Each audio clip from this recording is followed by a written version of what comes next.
well.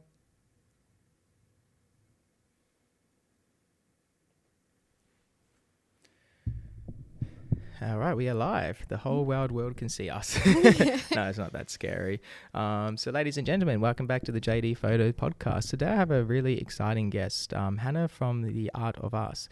She actually began her photography journey over in Ireland, which is a completely different lighting situation, isn't it? With a lot of soft lighting, a lot of kind of dappled lighting through overcast skies, I'm assuming.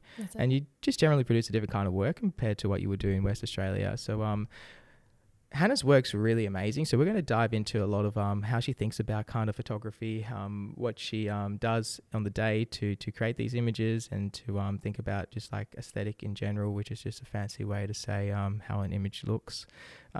Gear, what her favorite gear it is. We're going to talk about wedding traditions, and we're also going to talk about the difference between Perth and Ireland. I actually wrote Island. Oh, did you? I'll just leave it at that. Ireland, Perth and Ireland. That works. I mean, it's actually so similar pronunciation now that I think about it. Yeah. Ireland and then Island. Island. Yeah. So similar. Anyway, if you're going to jump in, please hang around and please ask some questions. I will be grabbing some questions, and you can ask Hannah. Hannah is a really amazing photographer, so I think we can definitely provide the audience some value as we go along. So Hannah, before we really get into these topics, maybe do you just want to introduce yourself? Tell us what you do, your business, your origin, when you first picked up a camera. Okay, I will. Go for it. James has already introduced me so fabulously. My name is Hannah, and I am the founder, creative director, good one, all powerful being of The Art of Us, and an incredible wedding photographer. Thank you. Check her out on Instagram if you haven't already. Our viewers, go I don't know, go have a look. Hit the follow button. Check her work out. Yeah. I was originally from here. I was born in Kalamunda, and then I had absolutely no choice in a move over to Ireland. I was too young to say no. So my parents moved to Ireland, and I've been there ever since. So we only recently arrived back here in January. So as they say, fresh off the boat. So when did you start photography? Oh. What was the first time you picked up a camera? I picked it up as a hobbyist whenever I was about 15. Yeah. So I'm nearly 34. That's when I started. So, yeah. What's up, new viewers? What's up, Patrick? And I don't know how to say your name, but it's Staccato, something like that. Feel free to ask us questions about wedding photography. We're just about to dive into a few topics. We're just getting Hannah to kind of chat about how she started her journey. So 15, I started at 14. Did you? So yeah. So high school media was my. I feel like I told this story every single podcast so far, so I won't get into it. Oh, okay. Well, all right. So yeah, high school media was privileged enough to do like a media course there. That's when I got into film, funny enough, and then I explored film a lot until about 18. Really got into like analyzing scenes, understanding lighting and all that kind of stuff, and then went on to do my Bachelor of Photography, and that's when I switched over and kind of started doing photo, and then came back into film and now do both as a combined kind of practice. Nice. Definitely I think I find that people who kind of start photography at that age, which is like 15 or even younger, like you just like look at things differently. I don't know. Do you find that as well? I think so, yeah. I took so many photos of bugs and flowers. It's not even...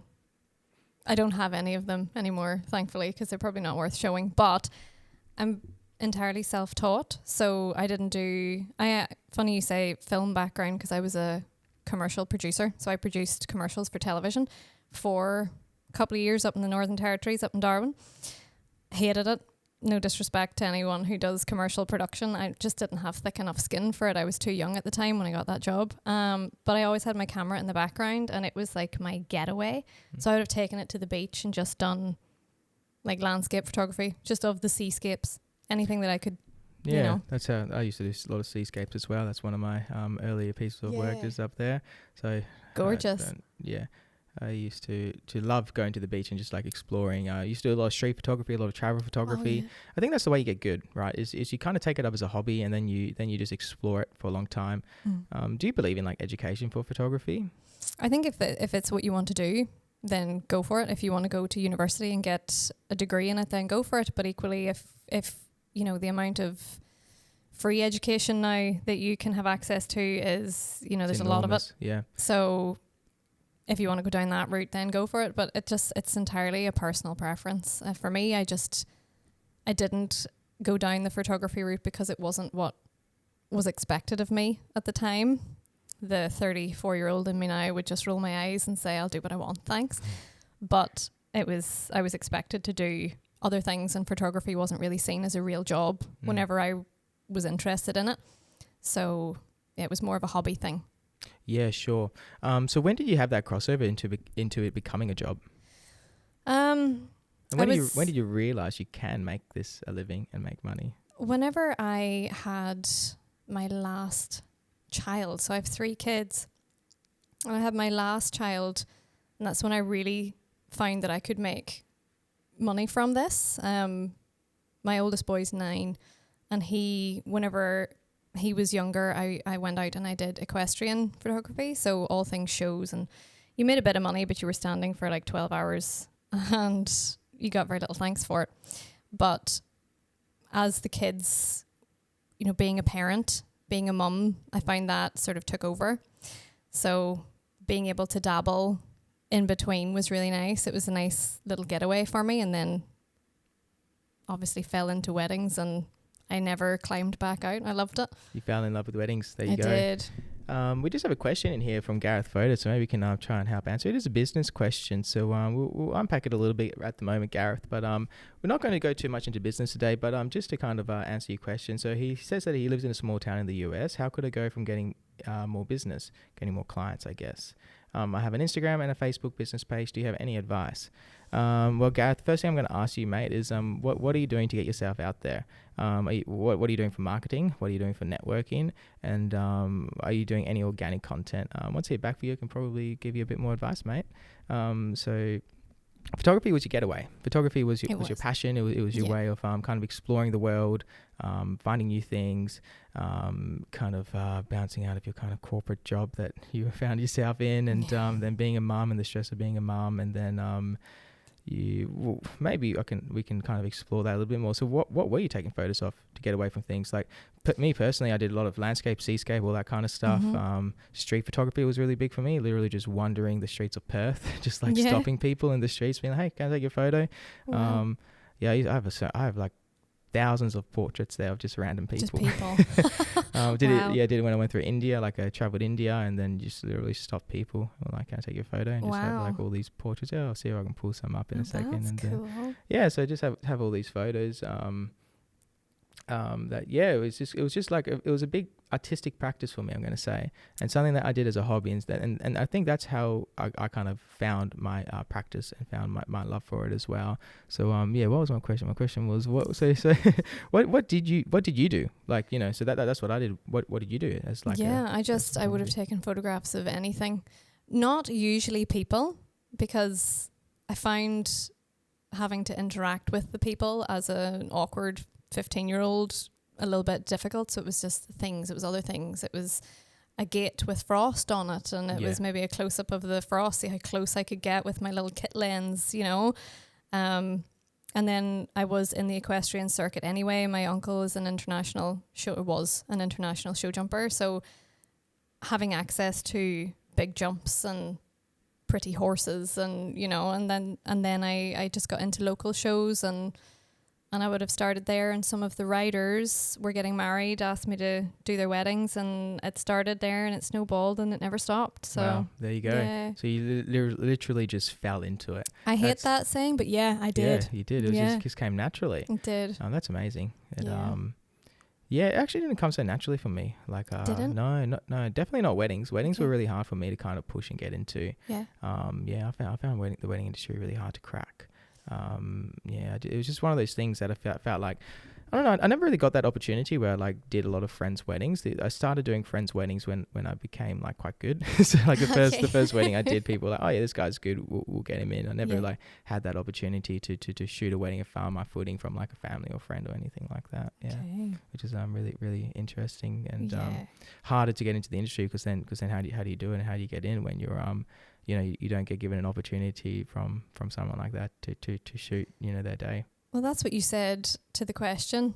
I'm sorry, I forgot his name. Gareth's question. You had mentioned networking and how important that is, and I am always going to preach about networking, building relationships with other photographers. I don't know what the industry the industry is maybe a little bit different for me here compared to Ireland, but networking is like one of the keys. Networking super important. Mm-hmm. I think the photography industry is one of those industries where if you begin to make enemies, you kind of don't go very far, because you're not gonna get that referral network that's so important. And a lot of the time, when you get to a certain level of photography, I feel like a lot of the work that you get, and let's say the higher paying work you get, is usually from a referral, from that word of mouth, from people like vouching for you, you know, being like, this guy's good, get them. I find that's how a lot of jobs are booked in the wedding kind of space. I feel like I kind of learned that doing the expos and stuff, because once you build that connection with people and they can kind of like see who you are and see that they can trust you, that's like one of the most important things in securing clients, I think, or securing new couples. Yeah, I reckon you're bang on the money there. And even something as simple as reaching out to local photographers in your area, that's what I did. Before I came over here, I was looking, see who do I really like, whose work do I really admire, reach out to them, interact with them, and then maybe give them a message and just say, hey, do you want to get a coffee? You just don't know where it could lead. And I've already made some really good friends here. I've only been here since January, from reaching out, interacting, and just a general genuine interest in these people and their lives. I don't do it to get a leg up.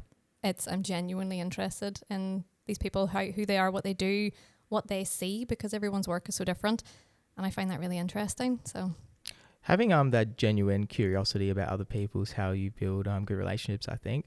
If you go into conversations with that mindset, I think that's how you can kind of like begin to make friends within the industry and begin to network.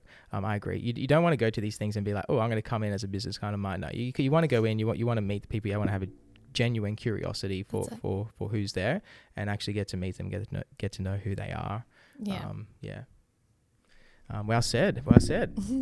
All right. So you started shooting weddings about 5 years ago. As a lifelong photography practitioner though, so you kind of came into it with a really strong root. I'm going to say, like, how much were you doing photography in the lead up to that? I'm guessing you're doing quite a lot. In the lead up to weddings, or? Yeah, in the lead up to weddings. Yeah. Quite a lot. Okay. Shows every weekend. Wow. Sometimes during the week. I would have travelled all over Ireland, down to the very bottom of the country, up to the very top, doing all these shows. And then, as you know, weddings take up potentially Thursday, Friday, Saturday. So yeah, I was putting in the slog, as putting they say. In the reps. Yeah. When did you find like that confidence as a wedding photographer, that you felt like maybe you had your own style? When did that happen? Everyone who's shot a wedding the first time is going to know the nerves. And they didn't really dissipate until, I want to say, 5 or 6 in. And then I knew I'm quite a chilled out person anyway. I don't really get stressed very much. Yeah. So once I knew, like, in my head what I had to do, what I wanted to get for the couples, then everything after that was just a bonus. What do you mean by that? What do you mean getting? So like a shot list. Sure. So you're really big on like shot lists and stuff. Yeah, and I brought one with me written down to every wedding until I felt like I didn't need it anymore. So. And the shot list had things like posing instructions or posing guides? It didn't have posing instructions. It just sort of, in my own warped way, what I wanted to get from prep, say. So I would break it down into categories. So I would say, like, groom prep. These are the 3 key shots with the groom and his groomsmen. These are what I want to get. Everything after that, bonus. The same with bride prep. These are the 6 key bride prep moments that I need to get. Everything else, I can experiment, bonus, things like that. And once I had those ticked off, they'd be the first things that I would do when I'd walk in, so that I can breathe. What kind of things were on this list? Like, what are these shots? So, say groom prep, for example, you've got him by a window doing his cufflinks. They're very standard wedding photos, Mm-hmm. But I want to get those so that I know that those are safe. They're the safe images that everyone needs for their wedding. And then everything after that, if I see a pocket of light and I know I've got my shot, stick him in. Yeah. Yeah, sure. So in a way, it was your kind of safety net. Like, this is what you captured to supply to the client, and then after that, you kind of explore and play around with the lighting and do really creative things. That's it. Sure. Is lighting a big part of like your style then? Is like lighting something that you play around with a lot? If I have the opportunity to, yes, I would. We've spoken about this already, but in Ireland, it can be very flat. Yes. The light can be very, Lighting's because very flat. I don't think we see sun very often, and it rains 600 days out of the year. Mm-hmm. So, yeah, if I have the opportunity to, and I see light coming in a window, I will absolutely stick someone in there, or I will stick details in there. And if I can't find that, then I'll make it. I'll bring my own lights and I'll make that light. Oh, yeah, what kind of lights do you bring? So 8200s. Yep.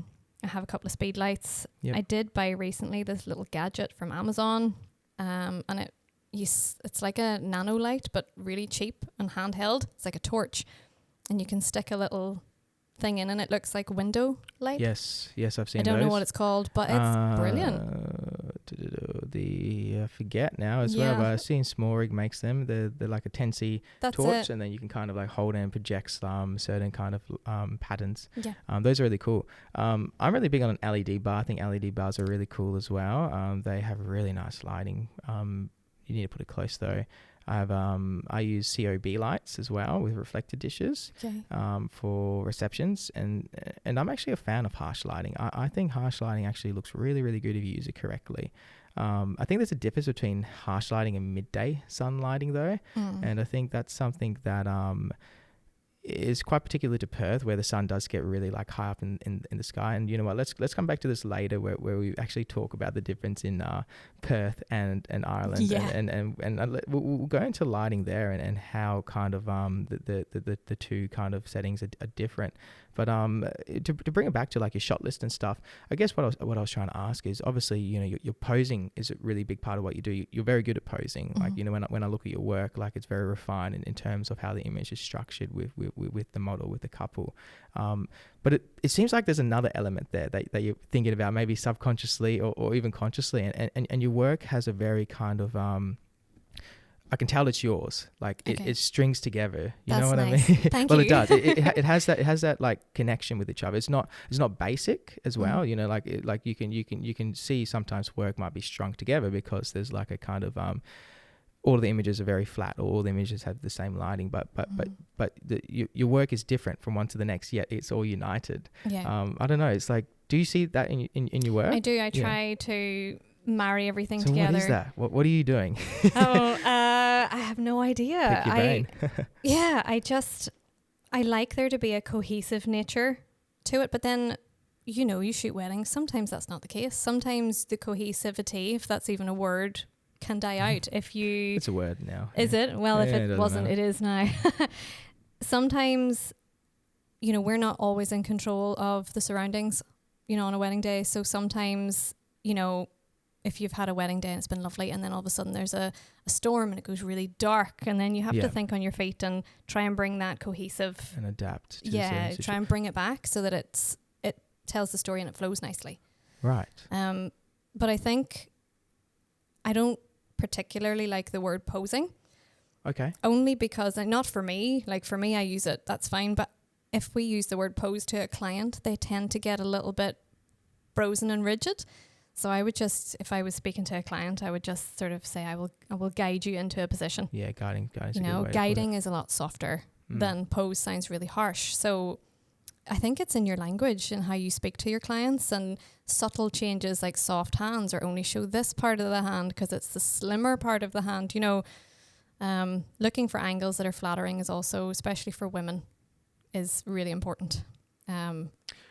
I've never thought about the hand in that way, actually. So I've never really looked at the hand and said, oh yeah, this is kind of the most feminine part of the hand. We're going to put that forward. So that's really interesting. So if you're, instead of like this, we've got a thick, broad part of the hand, you show you know, that area. It's just little things like that. I learned that from another photographer. I didn't know that.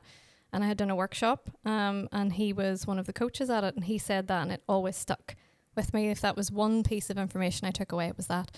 And I did find it made a difference in the final image. If you put took two images, one with the broad side of the hand and one with the long side, the sort of more slimmer side of the hand, it made for a more polished image, yeah. Definitely. What other kind of, so obviously like the human body and like the human features are kind of like a big part of what drives what you do. Mm-hmm. What are some other kind of, how would I say it? Some other kind of posing things that are in your mind there. Yeah. So guides, like, so obviously like the feminine elements in the hand, and then maybe the masculine, you might do like more of a kind of closed hand kind of pose, or absolutely. There's various kind of ways you can use, like. What's up, Matt? Thanks for jumping in, May. Feel free to ask us questions on photography. And what's up, Bradley, as well? Feel free to ask any questions on wedding photography. Definitely happy to take some audience questions. So yeah, I think that the way you think about that kind of human body is very different to me. I don't really like look at it that way too much at a wedding. I definitely think about other things in an artistic capacity, but you're really big on that kind of like, how are we going to make this person kind of look based on their kind of features and stuff. So yeah, but what else is there? I think too, you're working with wedding dresses as well. So women on a broad spectrum tend to want to look as feminine, as possible. We don't put them in really square legs out, arms out. We don't want them to look broad. We would prefer the male to have a more masculine pose. But unless the females want to look masculine, then go to town. We can make you look masculine. But so how do you make a female look feminine? So you would create like an S shape. You would, create that curve in the hip. You would bring the arms up, create some triangles. It's all about shapes. And obviously dress comes into play. So if you have someone in a tight dress, you can really perfect that S curve. Do you know what I mean by S curve? I certainly do, yes. Yeah. So if... Bum out. That's it, yeah. That's it. Like pop that hip, Yeah, pop the hip. But if someone's wearing like a ball gown, that's a lot harder. So we sort of have to look at the dress as well. And when we create shapes with women, so instead of trying to get a hip pop, because you're not going to see it in a ball gown, it'd be something like gently lift the dress, play with the dress. Really subtle changes make all the difference. Those subtle changes, like just grabbing the dress and kind of letting it drift in the wind, is huge, because it just kind of adds a little bit to the frame, doesn't it? I definitely look at triangles a lot in terms of like arm positioning, and like where I'm like telling maybe the model to like grab something, or so the bride to kind of grab something. I should probably stop saying models. They're brides. Right, yeah. But I do treat them as models. Well, she's a model for the day. Yeah, she's a model for the day, I do have like that editorial kind of twist to my work, where I do like a lot of kind of guiding, with posing and stuff. Yeah. And then, position certain features of them, in certain different ways. Not quite to that degree of, so that's really interesting. But I definitely, triangles are really big. I think if you can kind of find that like frame and that symmetry and, all that kind of stuff, do it again for the camera. All pop right, to you. okay. There's a triangle there. Yeah. That's kind of like one way to really get that kind of level of artsiness in your work, I think. I saw you did a lot of that at Caversham the other day, which is a really nice venue. That was Cottesloe Civic Centre. Oh, was it? Yeah. Oh, never mind. There you go. See, I wanted the Caversham look. I did the same. Yeah, but they charge you like $400 to get an editorial or something. So that, yeah. Crazy. What's up, Spark Media? Feel free to ask us any questions about wedding photography. We have Hannah on as a guest today, who's really quite amazing at wedding photography. So feel free to ask away, and we will be happy to answer any questions. People that keep dropping out, not retaining them. That's all right. Yeah. Sometimes people really like the idea of gear as well. So we'll get into that in a moment. But I think posing's huge. I definitely try and do a lot of it with my wedding. Lighting's the other thing that's really big for me. Not artificial lighting, but natural lighting. I'm really always looking for like different ways to kind of use natural light to kind of like construct a scene. So I know that you're really big on like lighting that's not flat. Yeah. Probably because you had the privilege and the opportunity to have so much flat lighting. I feel like a lot of people in Perth are very big on flat lighting, and and they kind of use it a lot in their work. Where I'm the opposite. I'm like, directional lighting is way more aesthetically pleasing if used correctly, but it's much harder to use correctly. Yeah. I think I've had my fair share of flat lighting, so I maybe didn't appreciate it as much as I should have. I don't think we really see it that way whenever we see grey days all the time. We don't, but it's so soft on people's faces. It's a lot easier to work with. But if I will look for a pocket of light. Yeah. Like I like that interplay of like light and shadow. Shadows, yeah. It's a personal preference for me. Some photographers don't really like shadows that much. They try and keep the contrast at a minimum, but I like to play with it. I think it looks better. Yeah, look, it's a subjective thing, but I think it looks better. I think, to be honest, like contrast is something that artists have been using for generations to make their images look good. And you need to use every kind of lighting scenario to portray the kind of feeling of the image, right? Where soft lighting, portrays a certain kind of feeling, and directional lighting, depending on how you use it, portrays a different kind of feeling. And I don't think it's a one-size-fits-all approach. I don't think you should use flat lighting for everything, and I don't think you should, vice versa. And I think the beauty of it too is art is subjective. So it is as the artist sees it, So does that make sense? Absolutely. Yeah. So I think that's the beauty of it, is there's no one eye will see the same thing. So that's why I just have a real love for all things photography. But if you find me a pocket of light, you can bet your bottom I'm going to put something in it. Yeah, I do the same. I really love those like pockets of light, and you kind of like can get like directions or leading lines and kind of like direct the attention in certain ways. One thing that I do at the preparation is I like to control how the curtains are falling, or like I like to constrict the curtains, move them closer together or move them further apart. Okay. Obviously, the larger the light source, the softer the light's going to come in, and if you move the curtains together, the more directional that light source is going to be. You can kind of get more streams of light coming through. Cute. So I play around a lot with curtains to kind of control how the lighting is falling into the room, and then I can kind of direct the viewer's attention to where I want it to be. Yeah. And sometimes I might, position the subject maybe just on the edge of the curtain. So then, the light's just touching, the edges of their kind of sleeves, and you kind of get this like lead into them. Yeah. But it gives you that like really moody and mysterious kind of image. Yeah. And, so I'm kind of like trying to, what I'm doing at a wedding is I'm trying to like look at the scene and the lighting, and then use as many different lighting scenarios to my advantage, so I can kind of create a diverse gallery that has different kind of shots, that almost each shot has a kind of its own kind of feeling and its own kind of mood, and kind of portrays like what was happening in that instance. Yeah. So but yeah, I'm like a lighting obsessed kind of thing. I think I'd seen a video. You had a bride in the curtains.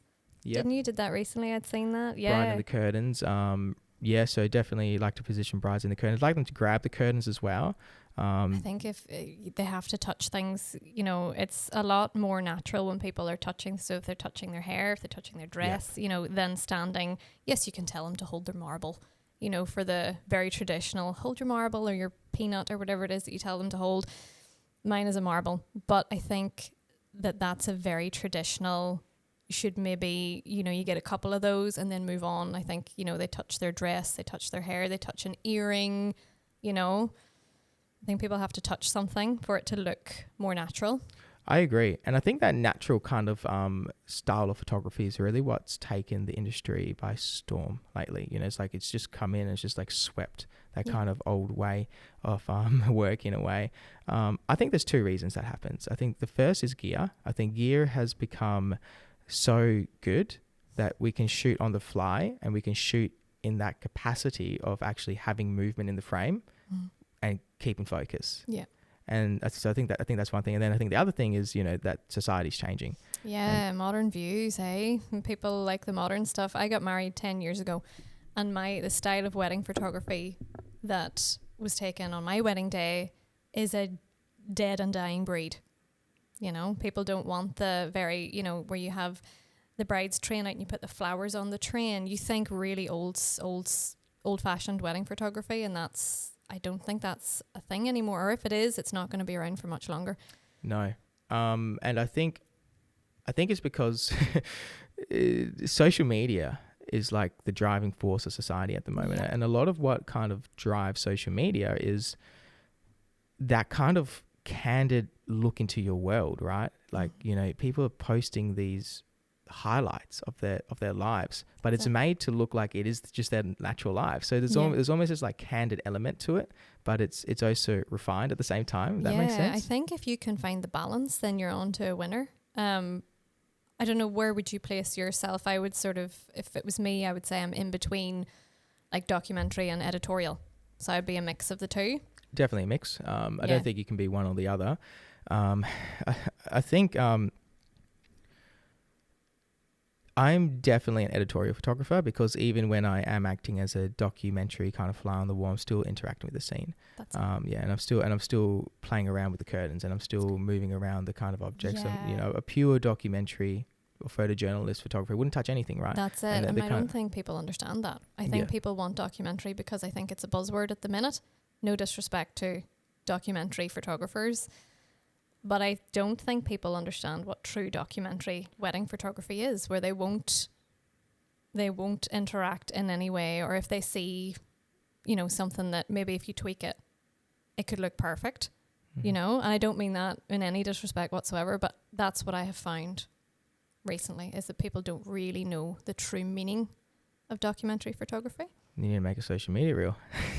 Yeah. Educate them, eh? Yeah, no, I agree. I think it's a tricky one, right? Because couples don't really even know what they want. Like I feel like a lot of couples get in touch with me and they're like, "Oh, we really like your work because it's just so natural and it looks so effortless and natural." And you know, I just love how it looks effortless and natural. And I'm like, Little do they know how much Yeah. effort goes into getting those photos, and how actually fabricated they are. You know, that they're constructed, that they aren't made to look natural, but it's just like a social media feed. It's made to look natural, but That's it's still constructed from, you know, a vision that was kind of you had in your head, and you go, I want to make this kind of, you know, into reality. Yeah. So I think in that way, I'm definitely an editorial photographer. But you know, I think editorial photography to me is that it's, you know, seeing something and then kind of making it look natural, because that's what's trending. That's what everyone trendy wants. That's it.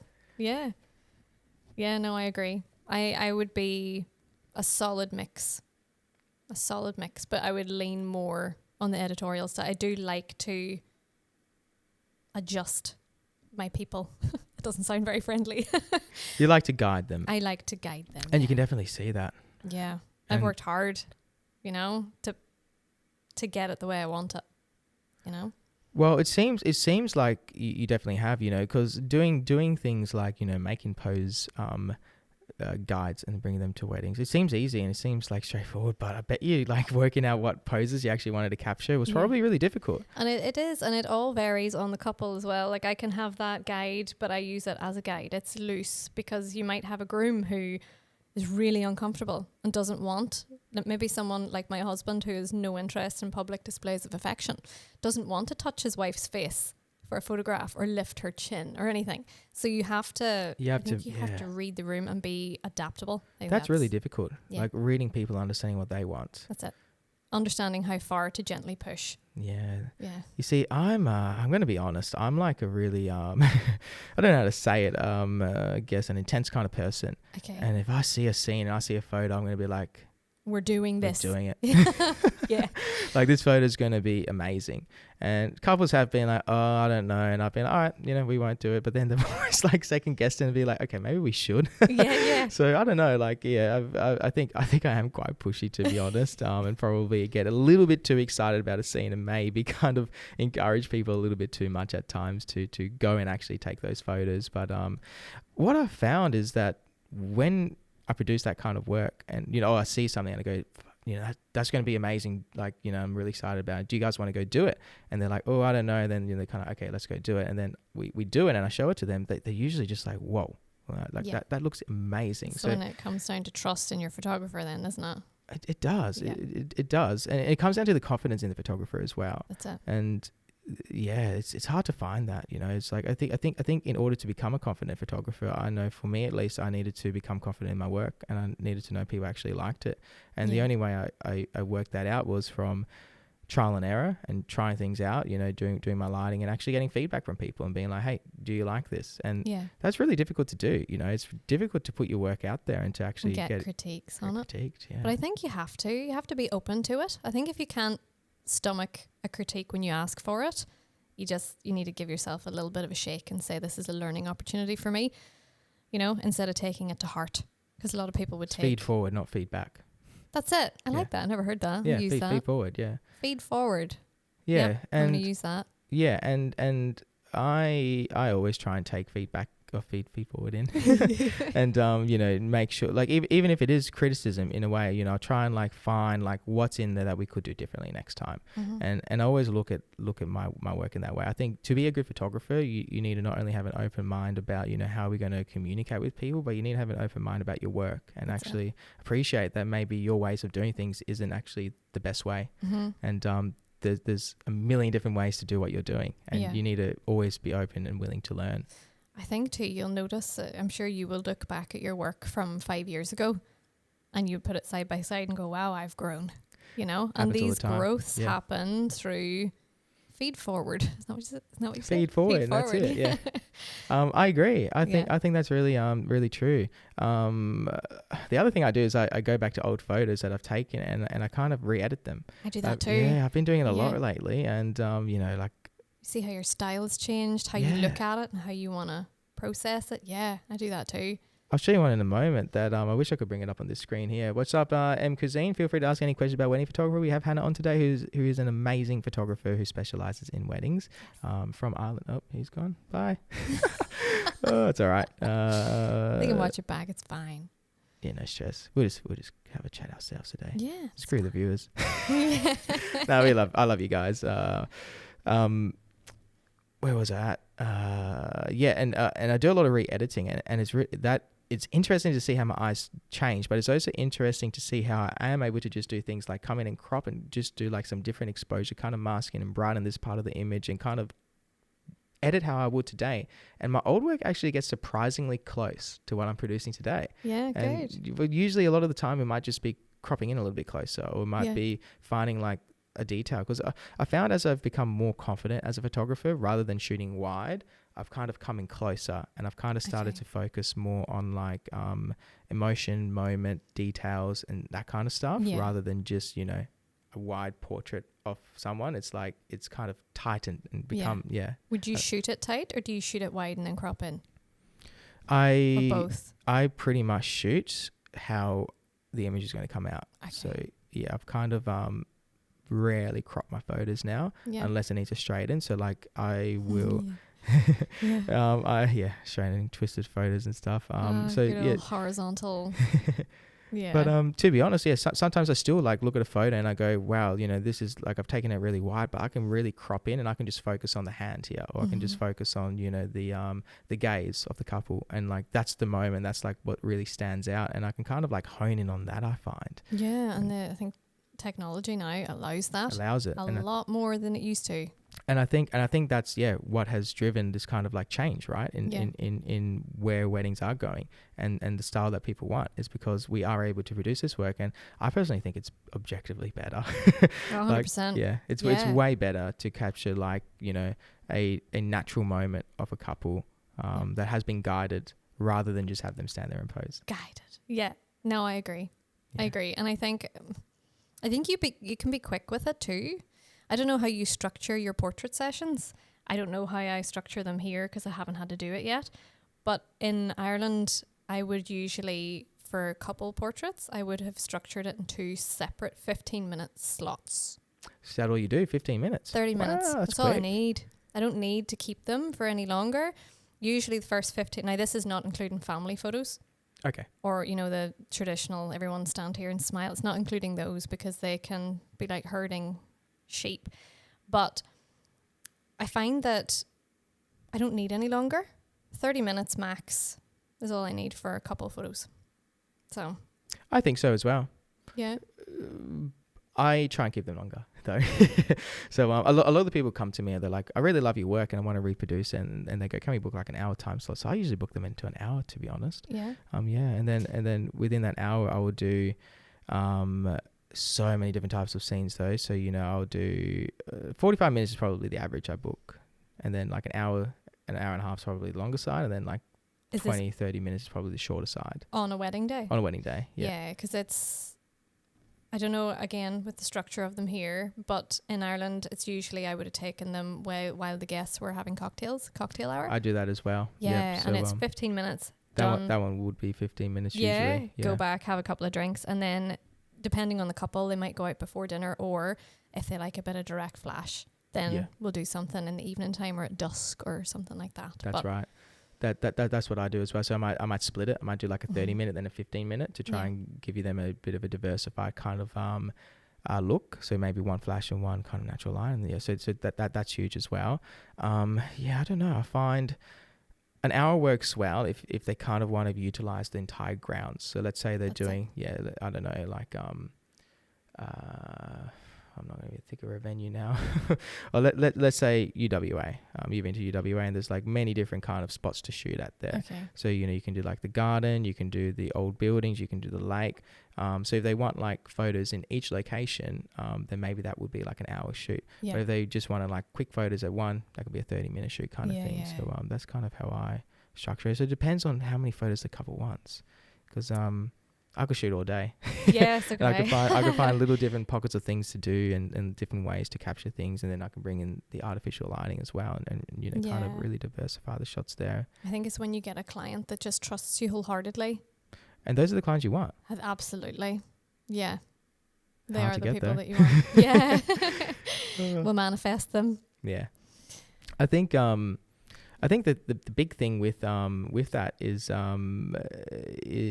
your marketing, because people aren't going to find you, and people aren't going to how am I saying it? Like if you're not at the front of the store, right near the door where everyone's walking in and seeing you, you tuck down the back, like not everyone's going to know you exist, and the people who are actually going to want to hire you probably aren't going to even find you to be able to hire you. No, I think we spoke about this before you were recording, and content is king, and content is king. You got to show up. People want to know who they're getting into bed with, so to speak. That's probably a really bad term. Nah, go for it. Don't worry about it. But that's who, they want to know the person that they're working with. So if you can show them a little slither of your personality, they're going to remember that, and they're going to be more likely to book you than if you are just a logo with no face. Absolutely. Humanizing your brand's huge. Yeah. I read a lot of marketing books. I'm reading Gary Vee's book at the moment. Do you know Gary Vee?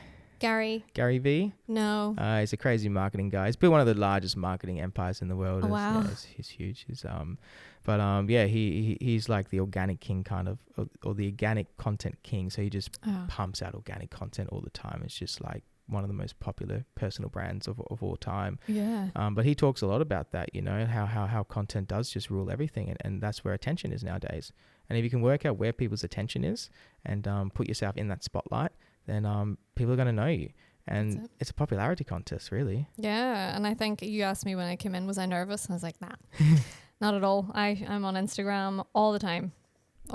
So it's just normal for me, which is I'm glad of. My husband has a business, and he would think of nothing worse than putting his face on stories. Most people do. Yeah, I mean, I get it, but for me, it doesn't bother me. I quite enjoy it. Well, I hate it. Do you? I hate it. You do well, though. I actually don't publish any of my own content because of it. So really? all my content's published by another person. So that's how I got around that hurdle to begin with. Was I went through someone else to put my content out there. So I was able to actually get my face out there. And then, my first videos were horrible. Like people used to call me a robot. They were like, "Why are you a robot, James?" Really? Yeah, I did a few videos with Mark Jefferson. Did a podcast with him. Did like a collaboration video when he was doing and then people were like hating on me because I was like so static and robotic. And then over time, I've been doing content a year and a half now. I've kind of become more fluid and more natural in front of the camera. More relaxed with it. Yeah. Yeah, your shoulders aren't up here. Yeah, that's it. Yeah, down here, and the speaking is a big one as well. Like the more you just get in front of the cameras and speak, the more like fluid I found I was able to like have my language together, and the more natural I was able to be. Yeah. And then that's how I found I could connect with people. Yeah. Online. Yeah. See, I've always done it. I used to do it for my husband's business back in Ireland, so I've been doing it for years. So you've been Yeah, it's second nature. It's like driving a car or getting on a bike. We just pick it up and do it. I don't know if I could walk down the street and talk to my phone though. With people looking, I don't think I could do that. I think that's the thing that I've just limit. Yeah, that's what I've just come to terms with now. So I just do it. Do you? Yeah, I just do it. Wow. Like that's how I get all that BTS footage. So I wear a GoPro on my head, and I'll be shooting these like high-end corporate functions for. I did like Baker Hughes the other day, which is like one of the biggest oil and gas companies, and there's all these like millionaires in the room, and then I'm walking around with a freaking camera GoPro on your head, and they're all looking at me like, and I'm like. Yeah, content is king. Yeah. that video is one of our best performing reels, actually. Really? 2,500 likes in the last 24 hours. Very good. Well done. Crazy. And Keep the GoPro on your head. that's it. That's what I'm like, I don't care. You know, you guys don't Yeah. know what you're talking about. No, that's it. you guys in oil and gas, we're in, you know, the arts world, and that's Yeah. what people want to see. And if people want to see that, I'm just going to keep doing it. And, Yeah. you know, like, yeah, I don't kind of walk around with my phone and hold it up and talk, but, you know, I do strap a GoPro to my head and laugh Yeah. at myself from time to I'd time. seen But one that you can strap it. It like magnetically will Yeah, click onto it's your. not as good. Is it not? No. I haven't bought it. I looked at it and The thought, nah, I have the Insta360. Ray-Bans, so I don't need that. Oh, you got the Ray-Ban glasses. I did. Are I they bought good quality? them. They're fine. It just I didn't realize that I was as tall as I am. I'm not that Yeah. tall, but whenever I look back at the footage, I'm like, wow, it feels like It's I'm really up there. yeah, Yeah. it feels like you know, looking down on yeah. everything. That's So- interesting. I wonder why. Yeah, but I wouldn't imagine it because the DJI Action 4, which I have and wears up there, so that's pretty high as well. Yeah, but Uh, I don't have a bridge on my nose, so the Ah, glasses I end see up that, down yeah. here, and then they look at the floor. It's just it can Mm. be. So I haven't found. You Something need that a can- head strap. I need. Yeah, I wear this hat that's back there, and then I kind of just like strap my GoPro or my DJI to that, and then that's how I film all my content. Yeah. And that type of content does really well. It's like, you know, that's what people want to see. That They first want person behind the scenes. This is what I see. People lap it up. They they love lap it up because people want what's authentic nowadays. Yeah. Because that's what's natural in a world of AI and everything's artificial and you know starting to go like you shouldn't go in that direction. You should go in the opposite direction Yeah. to stand out. And I think that's how you make good content. Yeah. Is you be true to yourself You and just you be do really authentic. really authentic. And I think that's what you need to do in order to get yourself out there. Yeah. And I agree. Yeah, and to build networks and to in a wedding context make couples trust you, and that's the big one, because if a wedding client feels like they know who you are, or they feel like they connect with you on a deeper level before they visit your website, the sale when they visit your website is going to be so much easier. Oh, super smooth. Yeah. So I have a team that would work with me. So I think that's where can be a bit stuck at the minute, is with the time zones. Is it's obviously I man my Instagram, Yeah. but there are a team of us. So that's where I find it a bit to hard. build connections with other people. Yeah. Right. Okay. Yeah. So how do you get around that? Because that is really difficult in the wedding space. I was just saying before. I personally, for me, I don't feel I like haven't found the right way around it yet. Yeah. I'm still looking.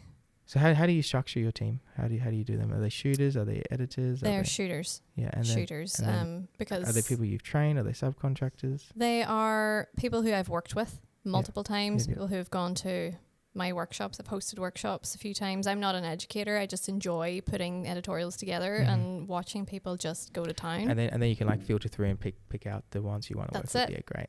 Yep. Yeah, good way. I do that in the event space a lot. Do you? I've been doing it for 8 years now. I've Wow. been using people to essentially act as photographers for my business. I'm really scared to do it with weddings, and I personally don't think it's the right approach to do with weddings, because I'm worried that it's going to come back on me.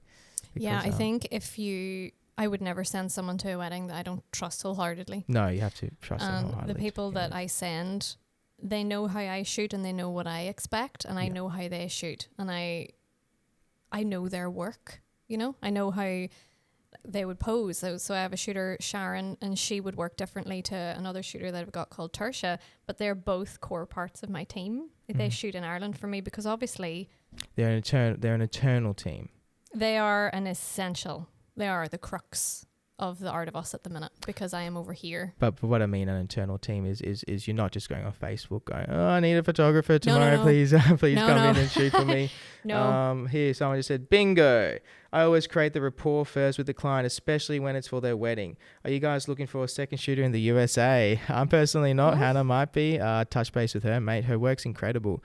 She does a lot of really great stuff. Check her Instagram out. And let's dive into your business brain, because clearly you've structured a really good business. What I'm going to be doing with my team, that's going to be kind of structuring. You've done it with your editorials or style shoots that you kind of made up. Mhm. I am now doing all of my packages and all of the jobs that I'm selling. Have 3 people on the job. They'll have me, an assistant, and a videographer. Okay. So I primarily sell photo and video packages. I don't really sell photography or videography only packages, Mhm. unless we're like 6 months before the date. And then if people are booking 6 months or more in advance, it's photo and video only usually. And the reason I want to do that is because, well, obviously it's bigger jobs and you can take fewer and then you can kind of focus on those clients more. But having the assistant on site allows me to bring people in and then train them and show them how I want to do things. So I might be going to that point eventually, but I don't know if it's the right approach to do with weddings. But because you said something earlier on where you were like, people want it to be you. That's where so how are you the finding predicament is. Well, I think by being in contact and doing, FaceTime calls with the team and then recording those and posting them with a little catchy tune so people know the faces. Does that make sense? Or whenever I do go back to that part of the world, I will always catch up and make content with these team members so their faces aren't alien. Does that make sense to you? So if I said to a bride, Sharon is going to shoot your day today, or Tertia is going to shoot your wedding next week. Communication is how you lead it. That's it. That's great. I think if you could do those meetings with that person, or even have them as that initial lead call, right? So they're the actual point of contact, and bang, they speak to them, and I don't know how you tie into that. Yeah, well, I use Studio Ninja. Studio Ninja's great. I have Studio Ninja. Yeah, it's fab. I'm already finding limitations. It's a bit You what? Sorry? I'm finding some limitations. Before I get into those, so I don't know how you say your name, brother. It's iGraph Photos. Yep, loving this convo. Thank you very much, bro. It will be live on Spotify and YouTube later. Feel free to jump in and watch it on there as well. Anyone else have any questions on photography? Please answer away. Callan, thanks for jumping in, mate. Good to have you in the convo. Someone said iGraph Photos also said for your glasses, get some wires for the back of the glasses, or hold them up so you can keep them at your eye level. Oh, good shout. I'll do that. Thank you very much, mate. What was I saying? I forgot. With the shooters? Yes, so shooters. So I structure with events. I think events I get away with that because people understand they're not larger jobs, but I find it really difficult when you're, charging like $400-500 an hour to shoot a wedding. How do you send someone else and kind of command those rates? It was something that I struggled with at the start. I did, because people put their trust in you. They expect you. So I had changed my business name. We didn't really record this, but I had changed from my own name, was Hannah Jane Photography, to The Art of Us, because there's a team now involved. And I didn't want to be the person that people expected all the time. Now, I am flying back and forward multiple times this year for certain weddings. But there are other weddings. Oh, it's long way to go. But I have such a rapport with a lot of my clients that I don't, I don't want to pass them off. But at the same time, logistically, with 3 children and a self-employed husband, I can't make it back for them all. So that's why I have my key team members in place, who I have their diaries synced up to mine, so I know who's free for when. And I'll send them out. But like I said earlier, I wouldn't send anyone who I didn't trust wholeheartedly, who I know would be able to cope and adapt if a problem arose. And replicate your style and shoot in a similar way, Neither of them are Sony either. They're both Canon. Okay. But you can match them pretty well. I think the big thing that is there in that wedding space is there's so, like, when you get to a high level of wedding photography, what you're doing is so specific. It's so hard to show someone that eye and get them to replicate it in a very similar way, which I know with how I shoot and how much artificial lighting I use and how I look at a scene and how I've been building towards that over a decade.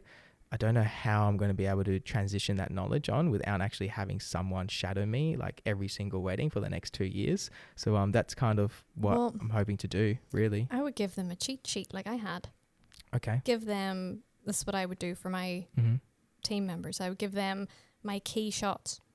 They all have different eyes. So Sharon will shoot a wedding very different to how I would, in the sense of the details or the angles that she would get maybe wouldn't be the same.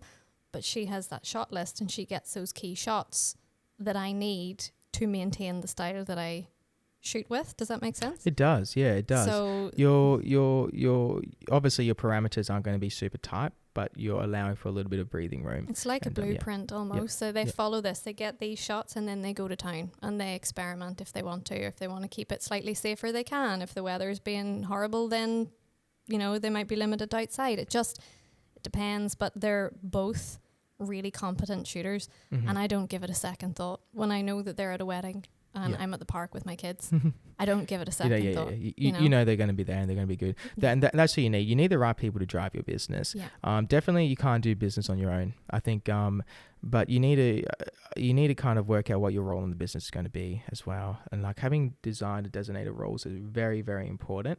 And you need to kind of set those expectations as well.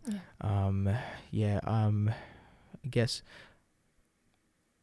I haven't really thought about where that's going to go, to be honest, if I'm ever going to do it.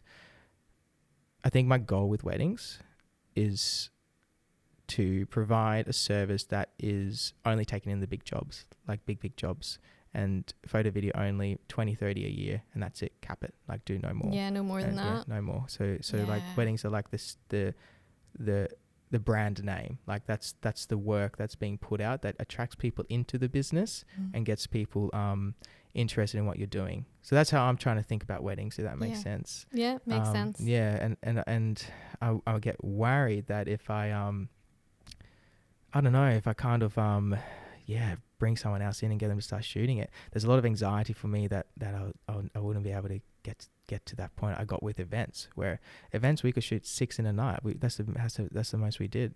Yeah. I haven't done that in a long time because I feel like the photography industry is slowing down, and I feel like I actually feel like it's the lower end jobs that are kind of dropping off, where people who Really? don't, I think people who aren't or who weren't really willing to spend the money on photography, those type of people just aren't going to spend money on photography now. But Yeah. people who already have money and who had money 10 years ago, had money 5 years ago, have money today, even though, there's a crippling cost of living crisis, I feel like those are the people who are going to continue to pay. I think people don't, a lot of the time people don't, this is not. I think a lot of the time That's a big thing I just people said need to to, unpack. people Sorry. need to understand the importance of photography. I was a hobby photographer whenever I got married, didn't see the importance of the memories that it creates, and I don't have any of my wedding photos.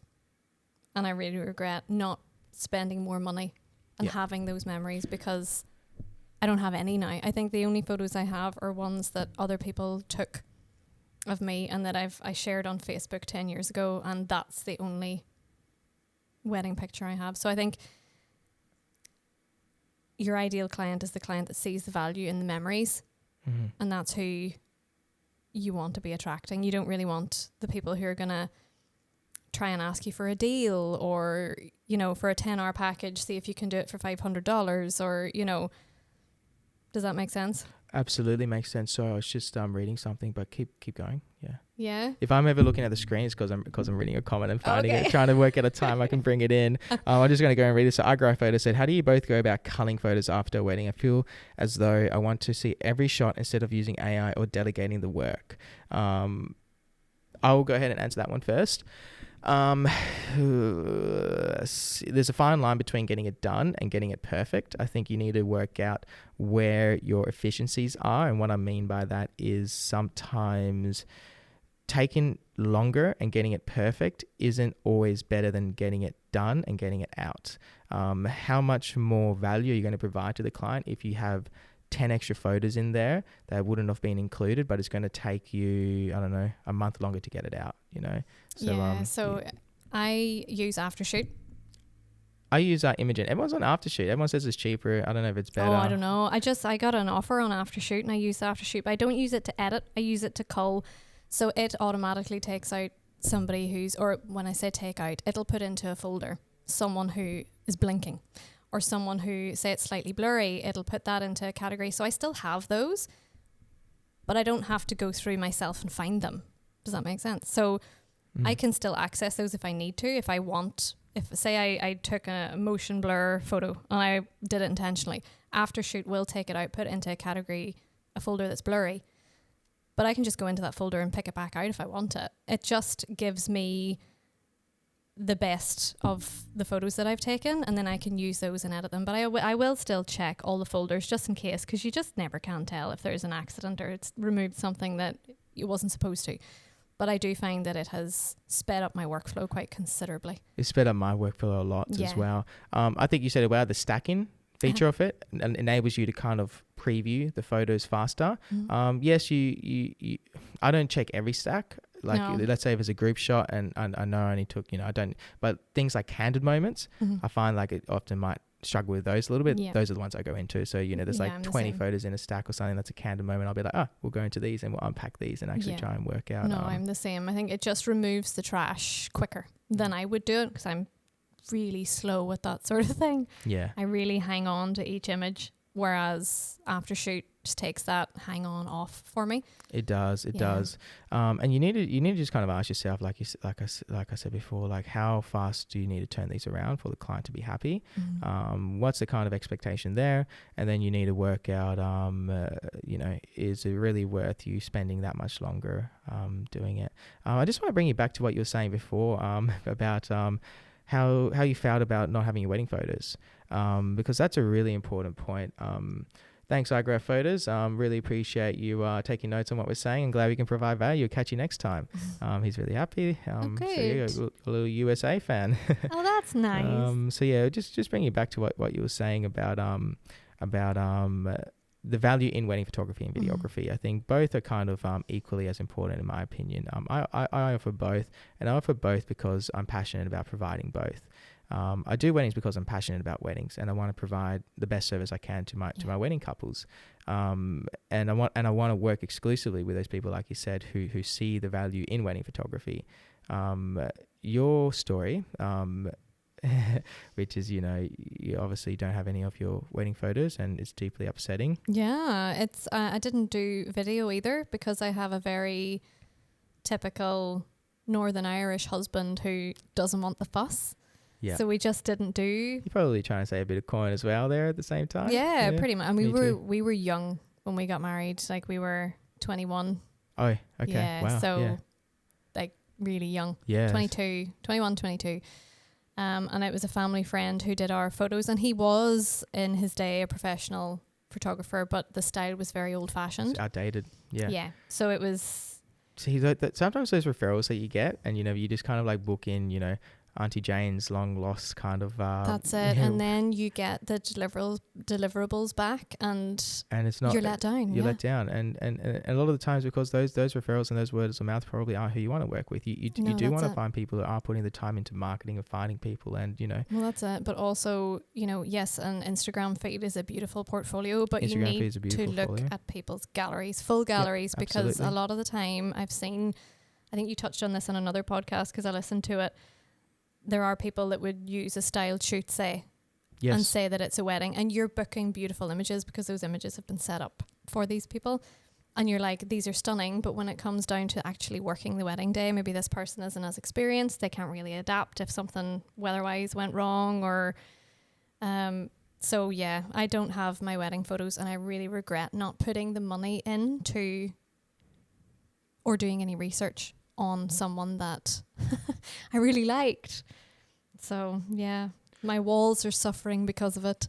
Yeah, and it's hard because when you're doing a call with a couple, it's really difficult to explain that to them without sounding too salesy. That's what I really struggle with, because I want them to make their own decision, but it's difficult because I want to say that to them as well. Like, this is like, what does this day mean to you? It's probably going to be the biggest day of your life, and you have the opportunity to capture it and remember every single moment, not only in photography but also in videography. So you can capture these really breathtaking photos and these really kind of candid moments coupled with these really artistic portraits, as well as having the ceremony captured from start to finish. And you're probably going to be looking back on that day for the rest of your lives. That's it. Showing your kids. Yeah, showing your kids and being able to relive it. Like, that is such a privilege, and that is such an amazing part of like modern society. And I personally think it's worth every cent. 100%. 100%. And I personally think, yeah, you might be trying to save, a couple of dollars here and now, but in 10 years from now, you're not going to remember the money. You're going to remember the photos, and you're going to remember the video that was produced, and you're not going to remember the $5,000 that you had extra in the bank. You know what I mean? Like, I think people who are getting married now aren't like the 21-year-old me who got married, who, invited people because it was expected. So then I didn't have money free for the media team that I wanted. Does that make sense? Yeah. So I'm a huge advocate now for you do your wedding the way you want to. Yes. If you don't want to invite your second uncle's third wife, you don't have to. So that's a very traditional way to think of weddings. Yes. And this is this kind of like new way of weddings coming in. Mm-hmm. And so are you an advocate for then, I guess, like you said, do the wedding you want? Absolutely. If you don't want to invite people you haven't seen in the last 2 decades, don't do it. Don't do it. No. And what? Spend more money on photography or videography That's or something it. like Or that. florals. Or if you want a huge cake, get a massive cake. I invited people that I had not seen years before I got married and have never seen since. Yeah, right. So Yeah. that's where the whole traditional wedding aspect of it, that's why I'm massive for you do it the way you want to. Mm-hmm. So what kind of traditional elements do you think are going to kind of go out even more? Obviously, there's the old school photography style that's kind of vanishing because of the modern technology and the social media trend. What other traditions are kind of disappearing? Well, I've seen not a lot of, but I have seen recently a few people opting for no bridesmaids because they don't want to pick between their friends and give their friends That's interesting. Yeah, and I really like that. Yeah, look, I've done weddings with no bridesmaids. Yeah. Done a few. And it's just a whole heap of friends, and they're all in kind of complementing colours. So whenever you do like a group photo where it would be bridesmaids fluffing the dress, it's all really complimentary, and it's just all of their friends, and it looks great. Yeah, I did one of my first weddings. I did that. They had the groom and groom, and then they had just a big party of friends. And it was really cute, and the photos came out really cool. Yeah. We did a lot of casual walk-in photos, and posting that way. Rough and tumbles, and they came out really nice. And you don't need to follow traditions to have a wedding now. And I think that the nicest weddings that I've done have been those ones that have been a little bit quirky and a little bit different, and have broken the traditions and have done things that are a little bit more unique and kind of showcase who you are as a couple. And I think if you can have a wedding like that, that's going to be a lot more meaningful and a lot more special to you compared to if you just do things because you feel like you have to. Mm-hmm. Doing things because you feel like you have to never really benefits you. What's up, Broadway, and what's up, Kirsty? Thanks for jumping in, guys. If you have any questions, please feel free to ask any questions. We are talking about wedding photography, wedding trends, wedding traditions, what's happening in the wedding photography space. iGraph Photos back here. I'm sorry if you two already spoke about this. How do you go about your pricing for weddings, especially when it comes to the art of negotiation? I really like that question. I'm going to dive into that. Every state's different. Perth's hello, who's online? There's a lot of people online, David. There's a few people in here who's hanging out and asking us questions. iGraph Photos is from the USA. I don't know which state specifically, but we have a few US viewers, so it's good to have you in here. We'll come back to the tradition in a moment. Let's answer this question. Pricing is really difficult. Every country, every city is different. Perth, West Australia is one of the lowest paid states in Australia for wedding photography. Sydney, Melbourne being the highest. I think Brisbane's higher as well, and Perth kind of sits in line with Adelaide. A lot of people in the wedding photography space are charging very low at the moment because the cost of living crisis amongst general consumers is very real. So there's a big decrease in living standards. I think Perth or Australia in general has had 10 quarters, so 2 years of decreasing spending in the per capita sector. So there's a per capita recession, which essentially means there's a recession. Just it's not on a kind of government level as well. So government spending is keeping the economy above a recession line. But general people, their quality of living and their living standards going down, and they have less money to spend. It's been going on for over 2 years. I think it's been consecutive. So it's pretty bad. Wow. So the wedding photography industry is in shambles, and I think that's something that's worldwide, and that's because people who were just about to be able to afford a wedding photographer and they might have gone ahead and book one. They can't anymore, and like they just don't have the money because their mortgage repayments have gone up a substantial amount. The price of food has gone up a substantial amount. They're kind of money that they're able to spend on things like luxury goods, like photography and videography, that money isn't really there anymore because essential costs are really high.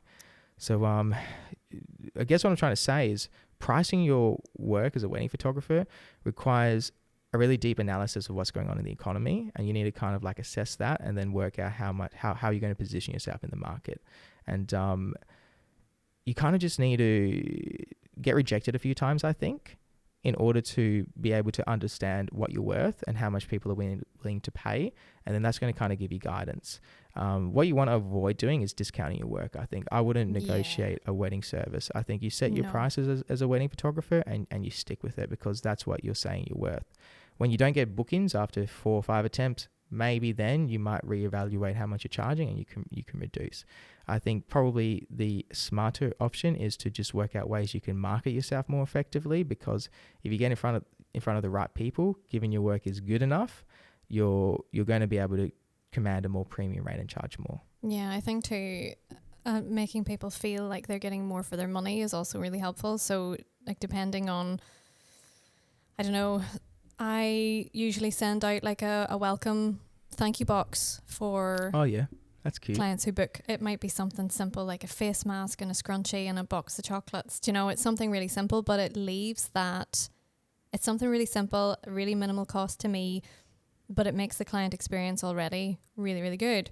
So I think if people feel like they're not just a number as well, that also helps. They're going to recommend you to their friends. And absolutely. Yeah. That's huge. If you can do little add-ons for your service, right, and like provide more value, and actually try and give people what they're paying for rather than just providing them the photography. So, for example, for prints or something. Prints. Yeah. Pardon me. What I do is I plan a lot with my couple, so I allow 2 to 3 hours of pre-wedding liaison and communication. Oh yeah. So so I say to my couple, we're not just going to show up and shoot your wedding. We're going to actually liaise with you, and we're going to plan your day, and we're going to help you take the stress off the day, so you're not freaking out. And we can get the photos that you actually want. Yeah. And I think that's how I'm going to kind of sell my service moving forward a lot. Is it's not just, you're not just going to book someone in and we're just going to kind of leave you. Yeah. Deposit, thank you. I'll see you in later. 2 years. Which a lot of people do. Yeah. A lot of people do. But if you want to be charging, I think what would be considered like a mid to high rate in Perth, West Australia at the moment is probably around that $400 to $600 an hour mark.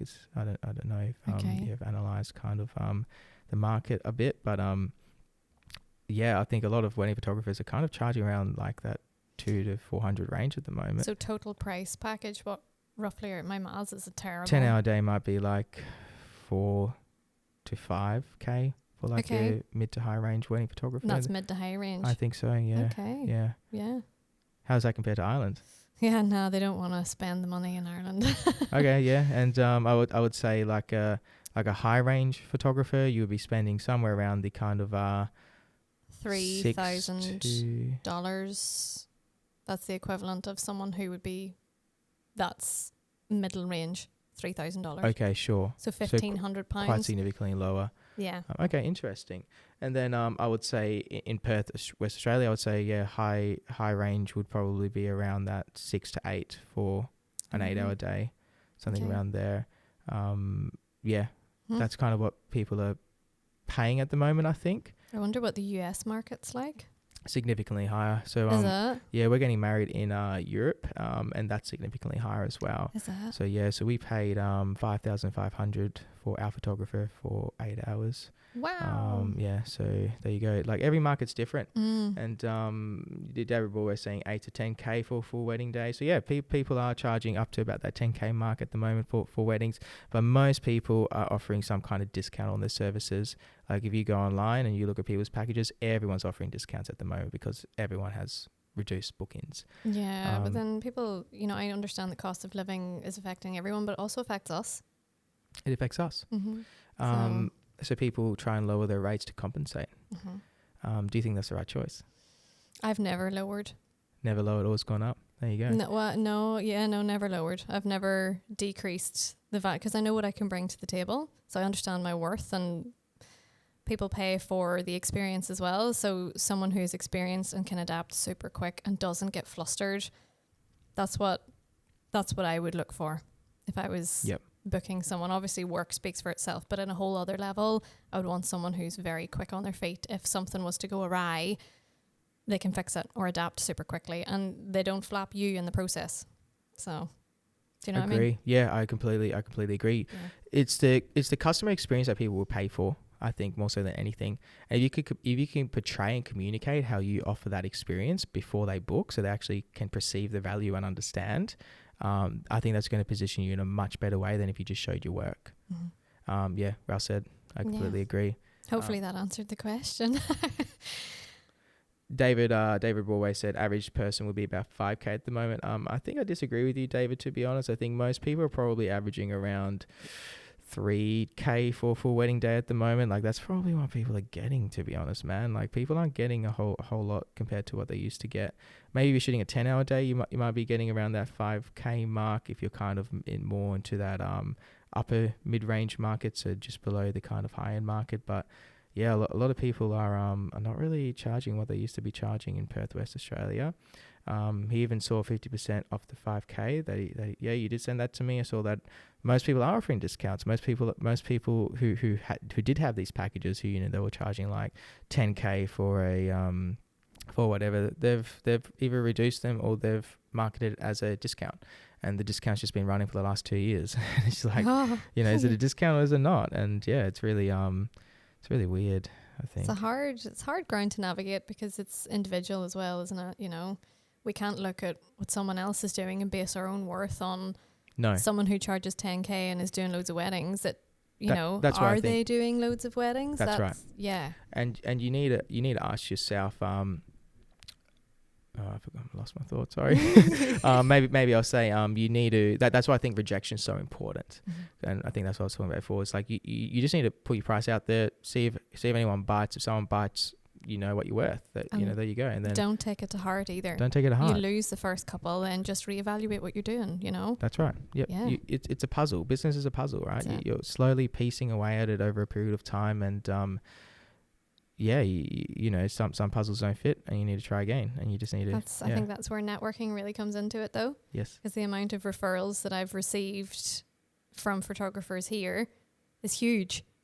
The amount of referrals that I send to photographers back in Ireland is huge. Yes. And it's all because you build these connections with one another and you value their work, they value you. And you just go from there. Agree. Yeah. Completely agree. Network is a driver. iGraph said that he loved both of our answers. Definitely answered the question. Thank you both. Customer experience, indeed. Making people feel comfortable is an art in itself. Yes, it is. Thank you. How are you feeling, Hannah? How are you Good. going? Are you tired? Do you want to break? Do you want to keep going? No, I was probably going to wrap it up about 1:30, so we've got another about 20 minutes. Okay. So, good. Yeah. Keep on chugging along. Yeah, go on. Great. Cool. Sweet. There's a few things I'm going to bring us back to eventually, but you seem to have a business mind, Hannah. A bit of a business mind. No, I like to think so. I don't. Yeah. Okay. Yeah. Well, you seem to. I mean, you got a team working for you in the UK. Yeah. I mean, in Ireland. Yeah. Which is really impressive, Yeah. and to do it in weddings and to have a consistent result is difficult because you need to really have people you trust. That's it. And you need to you need to be able to have the skills to be able to teach them to reproduce your work, which is its own skill.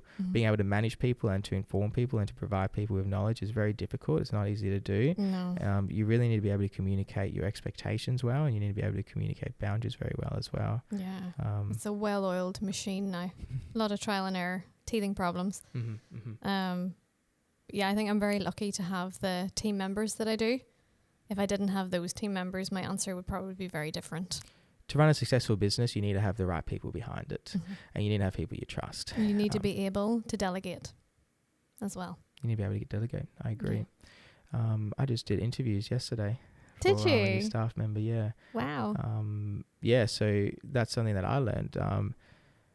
my business exploded when I brought in my second shooter, because then I could stop taking on the event work and I could start focusing on getting a second type of stream in, which was corporate at that time. Oh, yeah. And then I moved Josie to corporate, and I brought someone else in for private, and then I moved on to weddings. And then, Wow. kind of just, There you go. slowly filled in the roles that were existing.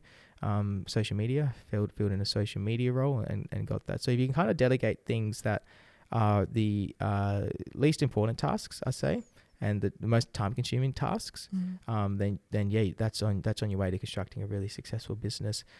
For me, the most time-consuming was social media, because of the apprehension I had of posting the content out. So Yeah. filling that role in was really important in kind of my success in kind of becoming established in the wedding scene. Yeah. Yeah, it's. I find everyone's individual journeys is really interesting, how people go about it, the stepping stones that they take, because you're all start on the same stone, but there's so many choices, so many different ways that you could go with it. So yeah, that's cool. Interviews, well done. Thank you. A lot of the time I've brought people in, so subcontractors. Now I'm going to try and get a part-timer, my first part-timer, and provide them consistent hours, because that's the kind of goal, is to Cool. to have a couple of those peeps. And Yeah. we've got enough work coming through, given we do shoot a few different key areas. What's your thoughts on specialization as a business owner? Oh, I mean, I do predominantly weddings because I love it, and I am not the breadwinner in my house. So that makes, like, my husband takes care of all of that. So it's like, yeah, but I don't think that you should niche yourself off in any way. I think if you've got talents, you should, spread them out where you can. But at the same time, it's personal preference.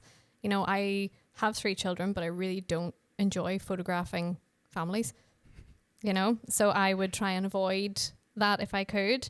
But I've done a few sort of corporate branding jobs, and I thoroughly enjoy those. So it just depends what you enjoy, because I think if you don't enjoy it, it reflects in your work. Yeah, I think about specializing a lot, and I could go on that for a while. So I don't know if I should dig into it. It's something that's really important to what I do, and I think it's I'll get into it a little bit.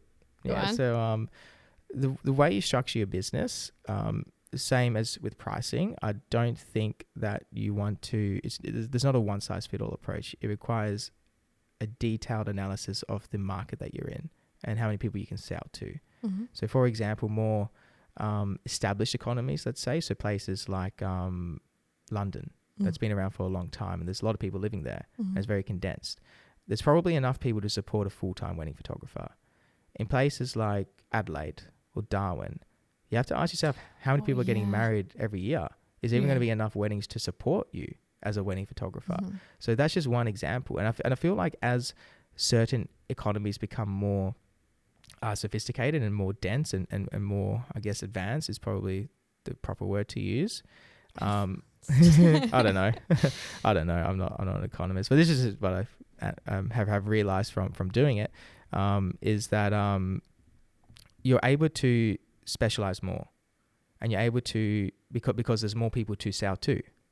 And in saying that as well, there's more people to sell to, there's more people that you're competing with to sell your service. So in order to compete effectively, you need to have a very convincing business. It needs to be a business that's purely wedding photography. Yeah, I think where people maybe got lulled into a false sense of what the wedding industry could be like is with COVID.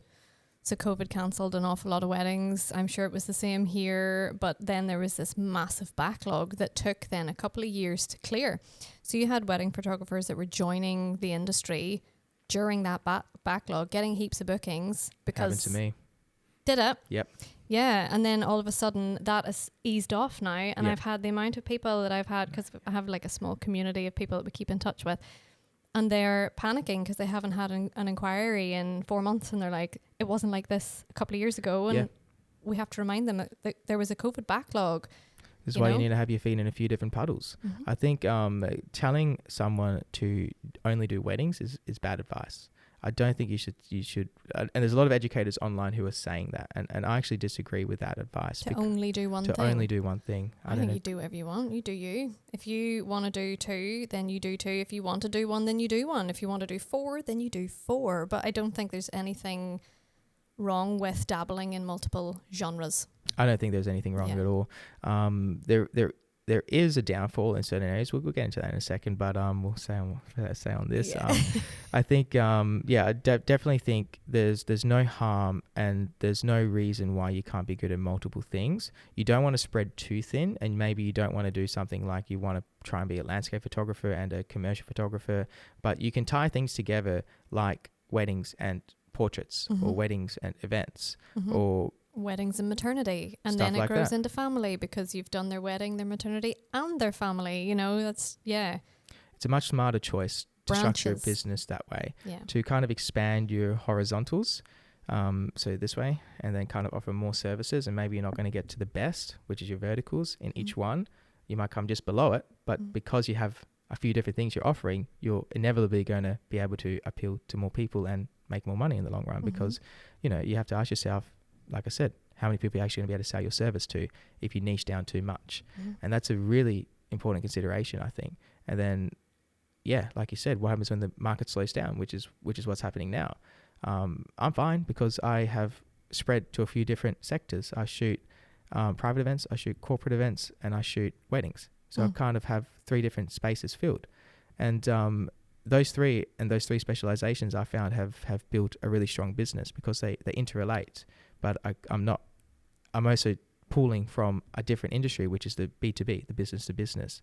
And then you can kind of like look at ways to diversify your streams of income. And I think only having one stream of income is a very risky choice, and you should never do that. Yeah, I mean, at the minute I'm only weddings, but I'm weddings in 3 countries.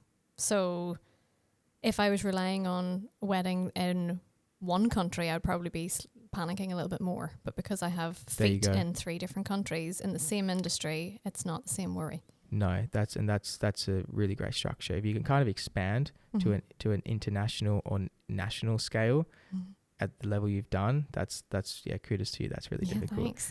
and to maintain a service that you're providing is really impressive as well. So good job. Thank you. I won't get into the agencies that I hate because I'll start to bash. But I showed you like some of the agencies that are out there before, and it's worrying. I think some of the services that there's a space for these businesses. Yeah, but I shot for them in the past, and to get into the wedding industry, but a few different agencies, and came into this. So this I don't disagree with them, but you can't be selling. I think the problem is an ethical line where like a lot of these agencies are selling the service like they're an internal team, and then you'll see them on Facebook trying to fill in spots the night before because they're booking the cheapest possible thing they can to maintain their ridiculously low rates. But it just becomes a conveyor belt then, doesn't it? The couples aren't cared about at all. This is a case of I'll take your deposit and I'll see you next year. Bang. So before we go into that, so iGraphPhoto said, bingo, people online are saying you need to specify your website to solely one thing.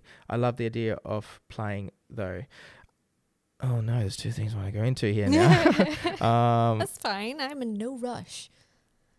We can go into that one. I'm going to come back to your question in a second, iGraphPhoto, because that's what I want to talk about a bit more specifically, which is marketing.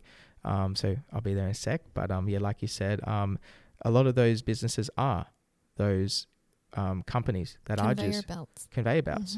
They're shooting 300 weddings a year in maybe even more. Probably 300 weddings a year. Probably more. Can you imagine more. shooting 300 weddings a year solo? Probably more. My. Well, they're not solo. They're just. Well, no, they're not solo. But imagine yourself. Oh, it's impossible. You'd be burnt out. There's no. But I think the businesses that I've seen fail have been these type of businesses. Yeah, the big ones. Yep. The big ones, they go for cheap. I think you don't want to go for cheap with weddings. I think that's the wrong choice. Because are they vetting who they're getting to shoot the weddings? No. Well, then therein lies the problem. Yep. I don't know how they still have a reputation. Me neither. I don't Right. know how they do it. They do not vet the photographers, because I know when I started shooting for agencies, I didn't do a job interview. Really? I got booked like You 2 just weeks before, said I'm because free, and that was it. they were like, "We need a photographer. Are you free? Can you come shoot?" I was like, "Yep." 2 weeks booked wedding. Very little wedding experience Wow. at that point, and So they really don't vet their photographers? they do not vet their See, photographers. that's so misleading to couples then. Or are they upfront about it? They're not upfront about it. Okay, then no. They are not upfront about it. Yeah. Yeah, and most of the time they probably get really good people, and people who are wanting to get into the industry and are passionate. But I've done jobs where I've just been like, "What are you doing, man?" Yeah. Like the videographer I've been with or whatever, and I'm just like, it's a risk. Yeah, geez. And who wants to have risk anywhere near a wedding day? These are people's biggest days of their lives to date. You can't risk it. They're not vetting at all iGraph photos. I am just setting them out for wedding. Yes, that's exactly what they're doing. I don't think they're actually very consistent, to be honest. I think they're very inconsistent. I think I don't know. I feel like who knows how they do it. I think it's a race to the bottom.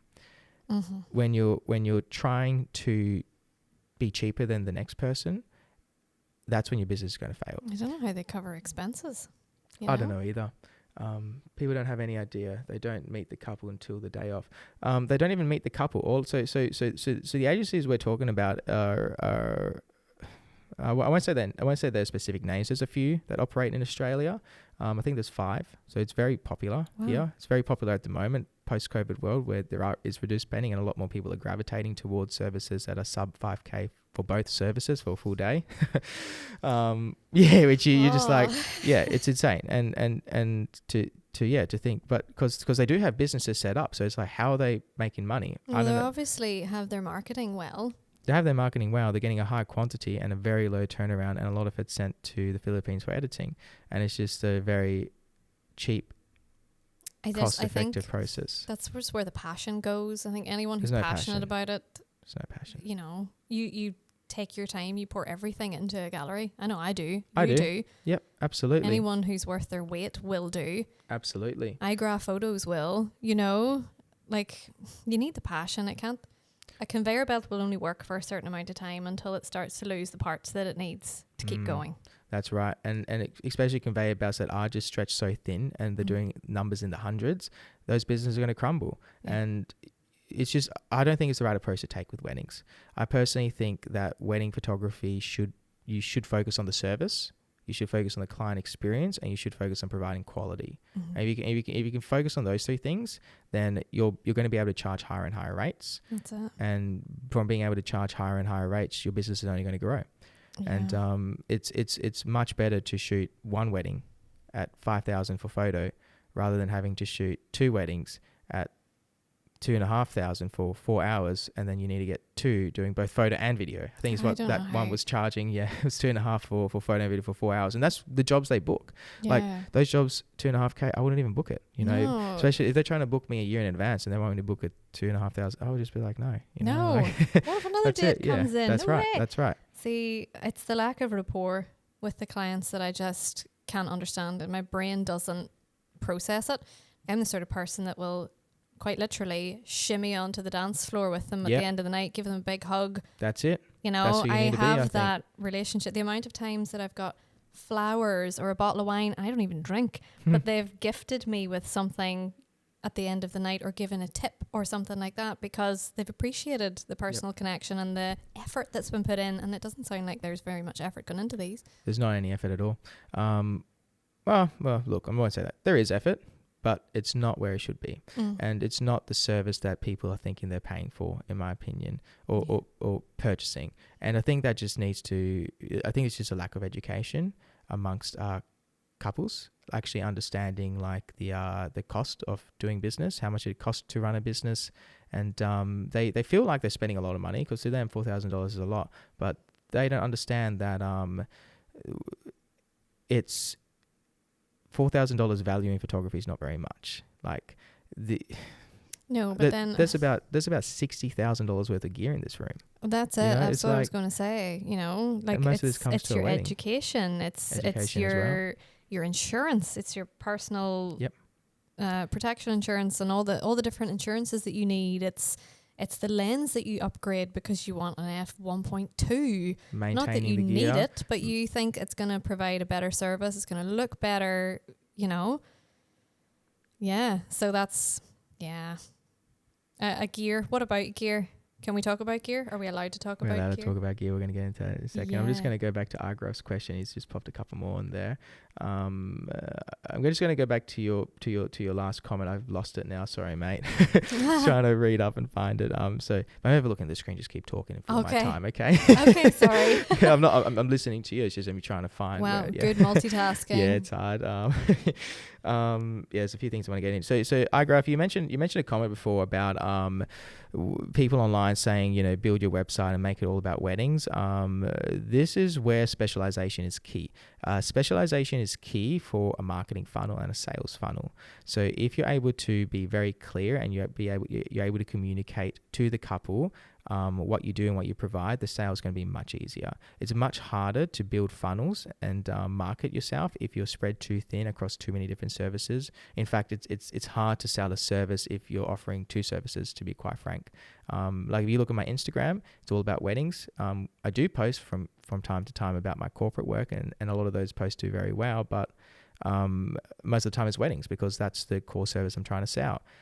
So the thing you need to know is you market specific and you aim to be specific, but you're very very happy and grateful when you hit wider, if that makes sense.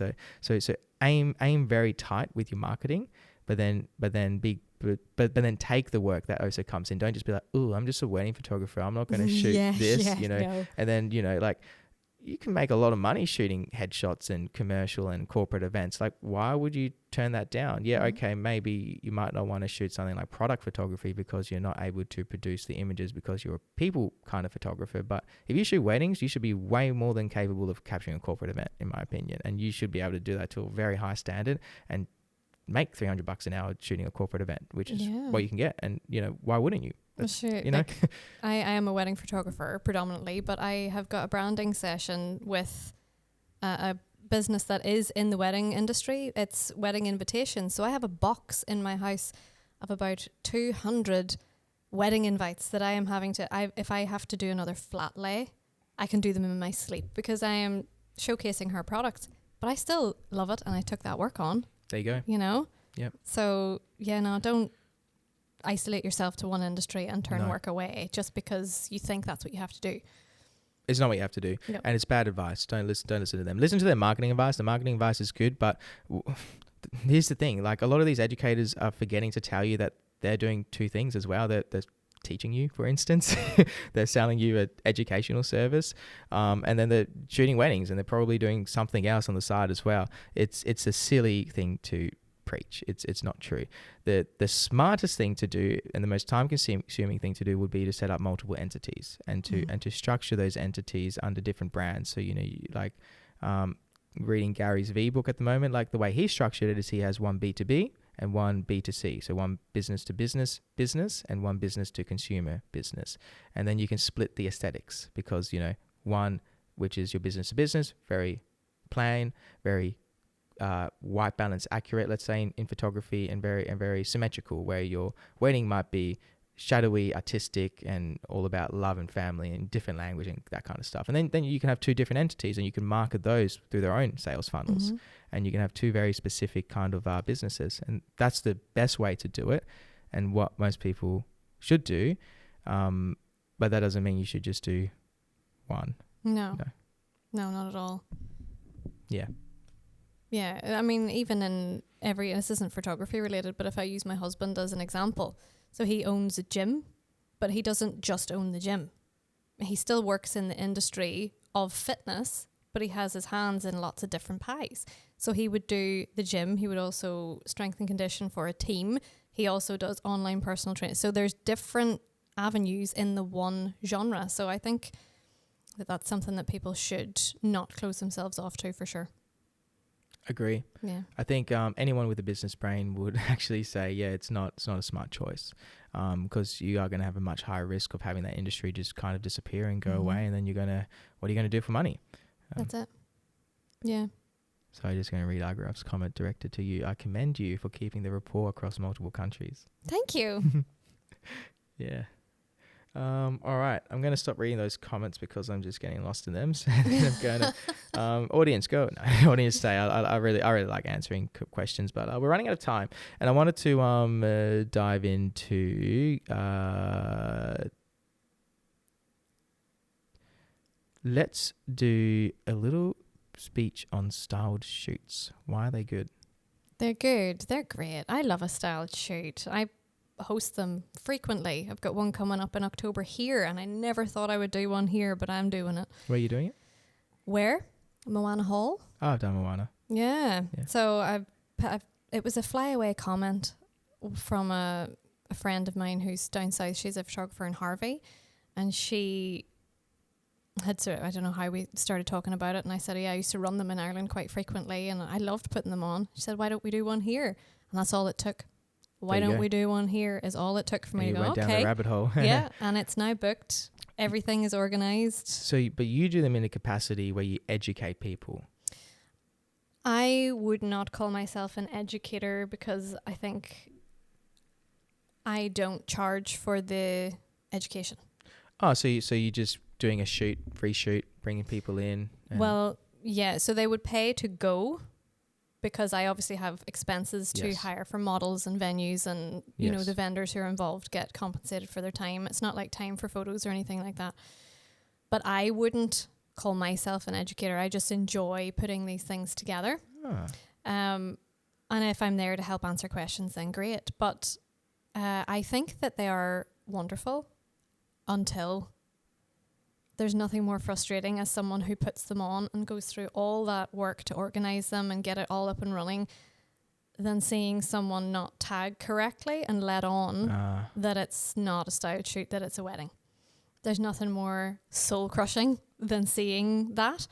My last one that I did was a really big one. Hired a whole castle in Ireland. It was huge. There was like 30 photographers went to it. They were split off into groups. I'd brought in mentors, so photographers who I really admired, just in case somebody needed help because I couldn't spread myself with 30 photographers, you know. And my brother and his partner were one of the couples that modelled for me to keep costs down. So in return, I got them a dinner voucher. So that worked.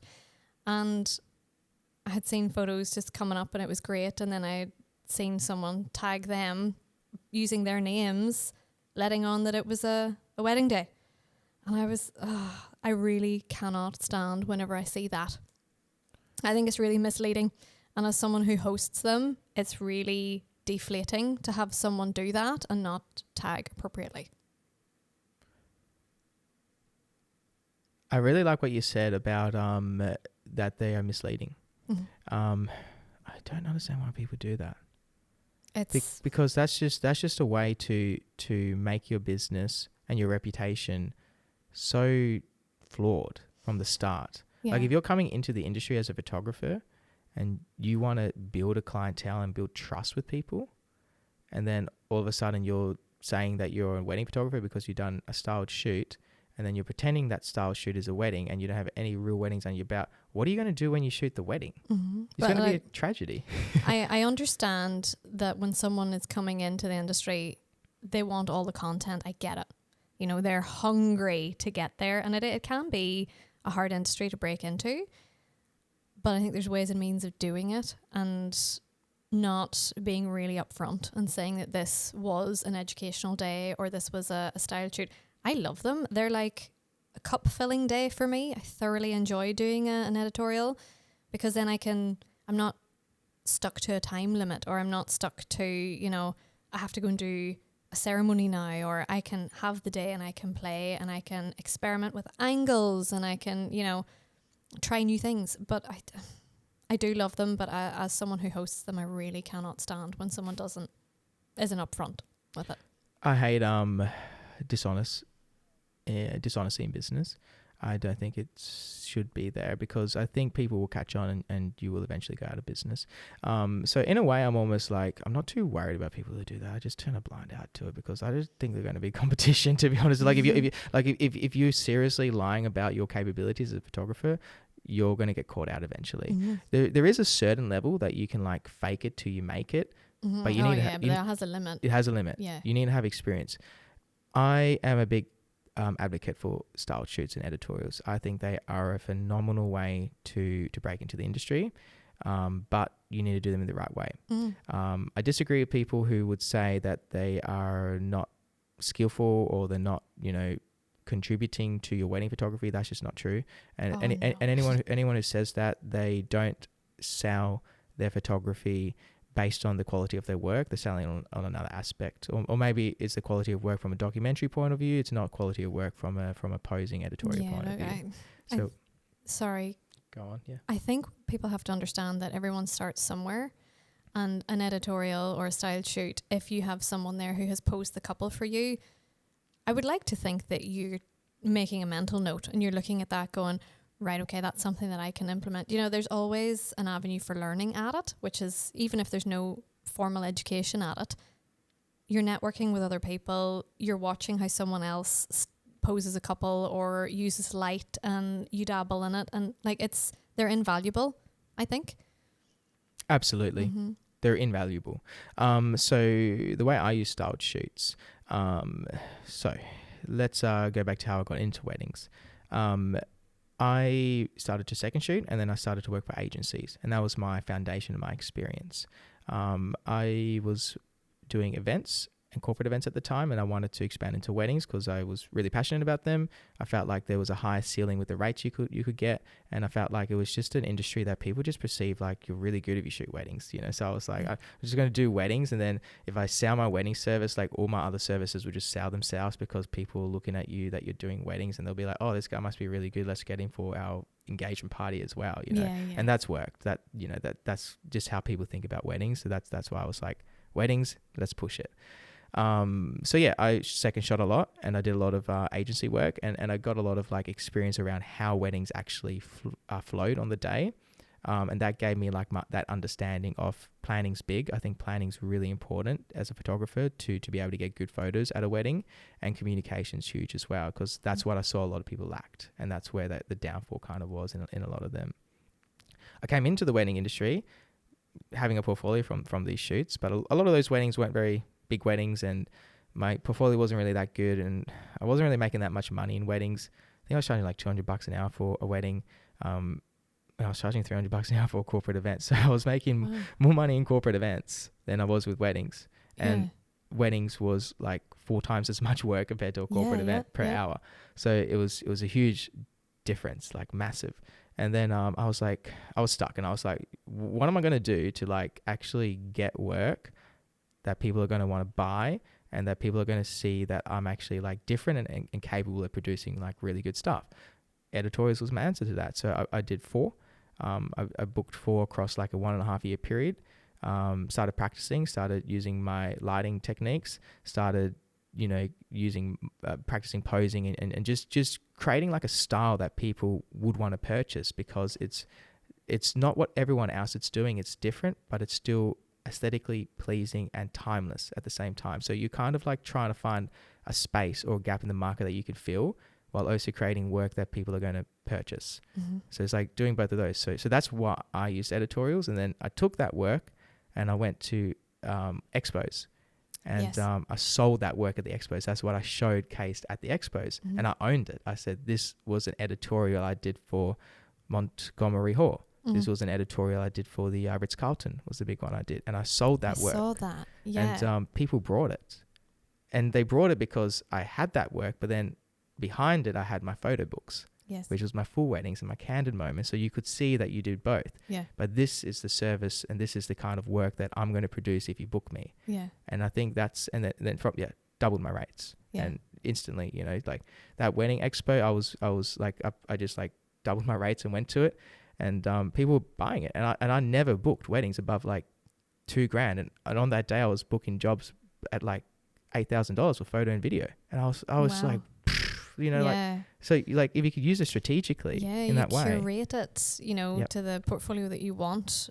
Yep. But you already have that base knowledge and you've got that, you know, you understand how a wedding works in the background. It's not like you've created this beautiful portfolio and you've never shot a wedding, That's right. you know? That's right.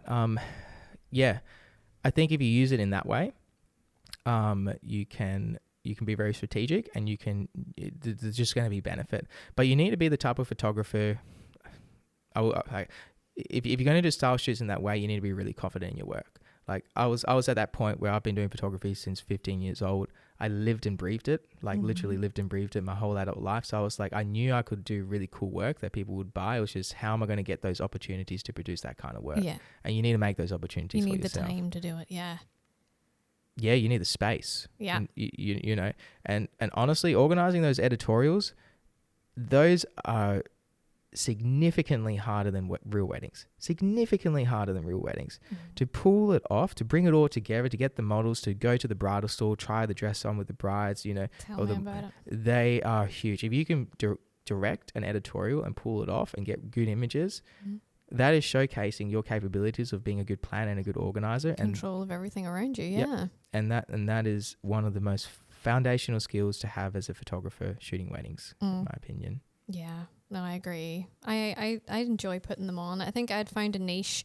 I had done a few whenever I'd first, you know, got a wedding booking, but never actually done a wedding. I had done one.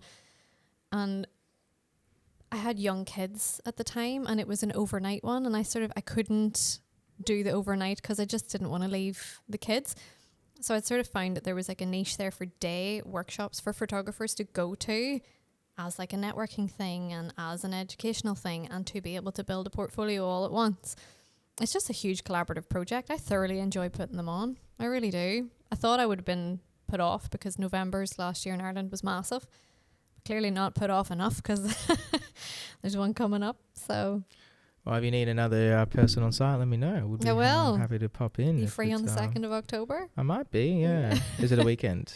No, it's a midweek. Should be good. We'll check it out. Yeah. Let me Yeah. know with the details. I'll be happy to come along. Before we wrap up, I just want to kind of go into. We've been going. We'll keep going though. One more little topic: gear. What's your favorite gear? What do you like to shoot with? I have been Sony from the minute I picked up a camera, What about so I have lenses? never What's known. What's your favorite lenses? Lenses 85 and 35. See, I'm a one on each hip. 24-50. Are you? Yeah, I'm a 24-50 kind of guy. Primes? Primes. Yep. Yeah, 24-50. Yeah. Yeah. 85-35. I have the 35 to 150, but I find with the G Master lenses, the aperture ring is on the lens, and it has made me really super lazy, really reliant on that ring. So I find that whenever I'm shooting like I think it's a Samyang, the 35-150, and it doesn't have the ring on the lens, it makes me think a little bit, because I'm so used to having those so freely, and instead of having to use the wheels on the body, I have to think about it for a millisecond, and I'm not used to that. I'm used to just Twisting it, subconsciously, yeah. We got them on the RF glass as well. Yeah, I appreciate a 35 a lot. I appreciate an 85 a lot. I actually don't own them at the moment. I just sold them. Really? Yeah, I just sold them on. I had the nifty version, so I'm hoping to upgrade to a new lens, a new bigger lens that won't be a prime, unfortunately. Although I love primes, but it just doesn't make a lot of economical sense, unfortunately. Yeah. It would be good to have them all. But yeah, I really appreciate a 35. I think a 35 is a beautiful focal. I have a 40mm at the moment, which is a nice focal length as well. Very symmetrical. It's pretty much what the human eye sees, isn't it? I have too many. And I'm not, it wouldn't take much for me to buy another one either. And my husband would never notice. They all look the same to him. He wouldn't notice. So, how much are the lenses for you with the Sony system? well, I'm still thinking in pounds because I bought them back in Ireland, but it's more or less double. So I think the 85 was £1,700. So 3,500. yeah. Yeah. Canon RF, I think, is about 4.5. Yeah. It's Oh. insane. It depends where you get them as well. You can go for grey importers Yeah. if you want to, but then I don't they're think not. they're they don't have warranty. So why 35 and 85? I don't know. I just love them. I love the versatility. They're very portrait lens. Yeah, they are. I just I adore them. I would use the 24 prime if I want to get like the whole building in and things like that, or if it's a huge group and I'm up high, then I might use it. But I would like to buy the 50. I don't need the 50, but I would like to buy the 50. I like a 50. I think 50 is my favorite, which is the reason I have a 24 coupled rather than a 35, because the 50 is a bit wider. I think 50 millimeters is the best lens all around, in my opinion. Yeah, I had the nifty 50, but it wasn't great on the focus. It's really old. So I've played around. I have a Sigma 50 at the moment. I've played around with the Canon RF 1.2. That lens is the best lens I've ever used in my life, like hands down. I don't know if you've have any experience with it. There's a 50 1.2. I've used it, and oh my goodness me. This I haven't bought it though. It's really expensive. Yeah, how much is the G Master? The 50? Yeah. Oh, I think it was. I don't know. I'll have to ask Jamie. It was a videographer let me play with it once. Was it a Canon one? No, it was a Sony one. I didn't even ask. Yeah, He'd only just. I think it was only just released. This man is a tech wizard. And it's an amazing focal length and an amazing depth to shoot at, and having the eye detection autofocus allows us to be able to shoot at that depth and that focal length and get sharp photos. So yeah, it's incredible. I definitely will pick one up. I've just been spending all my money on marketing at the moment. I it's expensive. I did a marketing course a few days ago, and that cost me $4,500. So yeah. Anyway, I won't get into that, but I'm selling gear. Yeah. Well, what about film? Have you ever shot film? Yeah, I have a film camera. I appreciate film a lot. I'm only dabbling in it at the minute, and it slows things down when you shoot on film. It just makes you really assess the scene and kind of analyze what's going on. It made me realize just how much I relied on the modern technology. The photography back then was really technical. Completely different discipline. I spoke with a guy, Dave Ross, who runs a really successful photography business, and he played around with film a lot. And he's a bit older. He's been in the industry for a long time. I think he's been shooting full time for like 15 years or something. So he has a bit of experience with that kind of film era and seeing people work with it. Dave actually believes that digital photography has made photography harder. Because there's more, because there's maybe not in terms of like actually being on the job capturing photos, but more in terms of like learning the technicalities of it and understanding, the camera menu, the camera technology, and the camera capabilities, and then the software to edit. Yeah. And because I think what's happening and what he was trying to say is the bar for quality of work is going higher and higher. And now it's so high because people who have mastered Photoshop, Lightroom, and camera technology, they've able to produce work that bar is really high. And in order to kind of like catch up to where they are, you need to learn so much to get there. So I think like cheap photography and amateur entry level photography is going to be easier, but to produce work at the highest level is going to be more difficult. Right. I think, yeah. I think because it's just second nature to us. It's like handing my grandfather a phone. We've grown up with it. We know how to use it. He's looking at it like, I don't know what to do with this thing. Yeah. That's really interesting. It is really interesting. But yet I have a little Olympus Trip 35 and I sent my first roll of film off to be developed, thought that I knew what I was doing with it. I think I got 6 images out of 35. The rest of them were blown out Oh gosh. And it really humbled me because I work in manual on my cameras all the time, but because I can see what it's going to look like, I can adjust it really quickly, second nature, but you can't see it with film. No, yeah. So it was a humbling experience. It really was. Yeah. I started off with DSLRs, so I've my first camera that I traveled the world with was the 5D Mark II. With a 50 millimeter, I'll show you some photos. With a 50 millimeter 1.8. So I'm laughing at clients. Ridiculous. I really wanted a Canon 5D Mark II. I think it was really popular. Amazing camera. Yeah, I had a friend who had one.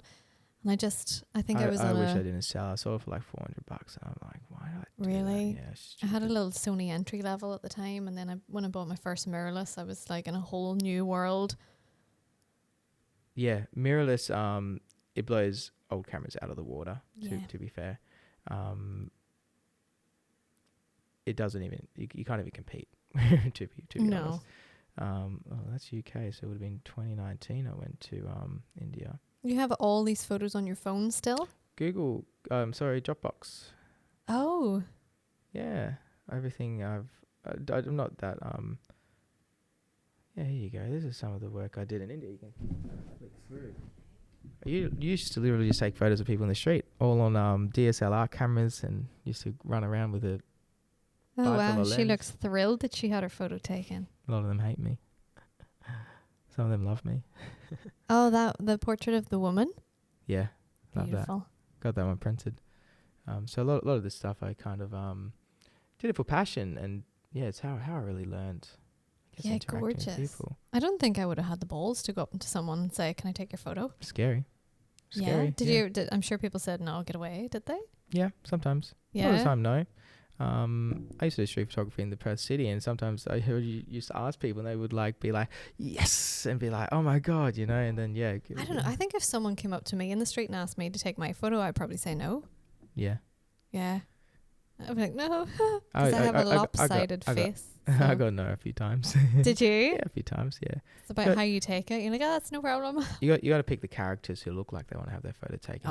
The someone extroverted who's dresses. Pretty fashion forward is Yeah, always going to that's say it. yes. That's It's it. if people That's it. dress like they want to be invisible, they're going to say no. Yeah. Yeah. People who are flamboyant and obvious. That's who you kind of want to target. Yeah. Yeah. So I think 51.2 is definitely my favorite lens that I've ever used, and definitely want to buy. I got a 1.4 at the moment. It's good, but the thing with the RF glass and those modern lenses is the ability to retain contrast, even at 1.2. I've never seen anything like it. I think Canon released some incredible lenses, and I think if you're able to get those as a wedding photographer and able to use those, your work stands out just based on the quality. They're so heavy. They're heavy. They're huge. Like if you put They're worth it. Yeah, but I mean, you put my Sony R4 down on the table with an 85 G Master on The it. 85's big. It's not compared to the Canons. The Canon Canons 85 looks like like a literal cannon, like it could shoot a metal ball out of the. Yeah, It's huge. huge. Whereas The 85 is, I know the 85 is probably one of the biggest lenses. I think the 50 is smaller. The 50 is a 72 mil thread. The 85's a 81. So yeah, it's as big as it an gets. absolute monster. Monster, and the glass is enormous. But I think the 50 1.2 is actually lighter than my Sigma. Believe it or not. Really? Yeah, I think so. Yeah. I do agree with you. There's a photographer that I really admire in Ireland. His name is Neil Keary. He's just won an award. You know, the Fearless Award? Yes. He's just won the Fearless Award. What do you think about awards? Do you think they're still relevant before you go into that? I mean, I've never applied to I've never any of applied them. either. So Yeah. I don't know. I think if I applied, it would just be a morbid curiosity.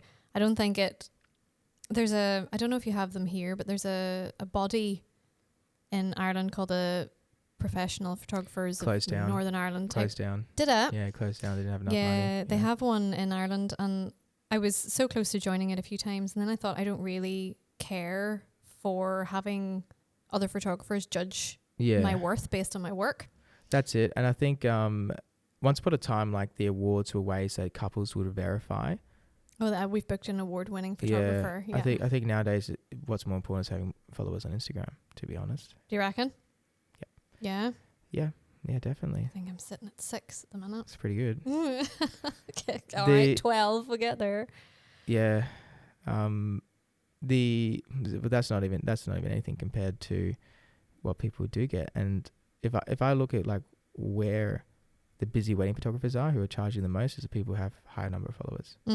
It almost builds. I think it's people just have this assumption that the higher the followers, the better the photographer. It's like and that's like not always the case. It's like what an award used to be. Yeah. And it's not always the case because there's photographers out there who are charging really high rates. And they have 400 followers and they're phenomenal, you know? Well, there's photographers out there who probably have 400 followers who have really amazing work who aren't making as much money as the people who have mediocre work but have 100,000 followers and are more popular. Yeah, and it's the way society views people now. Views their worth based on their following. Yeah, I agree. I think that's what I kind of identified, and I was like, rather than trying to push awards, because they have like the wedding industry awards in Perth, I don't think I'm ever going to apply for it. I don't think it's worth my time to chase those reviews up. I think what's more valuable is asking the couple to film a review on their phone. Yep. About how they feel. Or bring them in and do them a showing here and film their reaction to when you show them their film and put that on your social media. I find a Google review far more beneficial.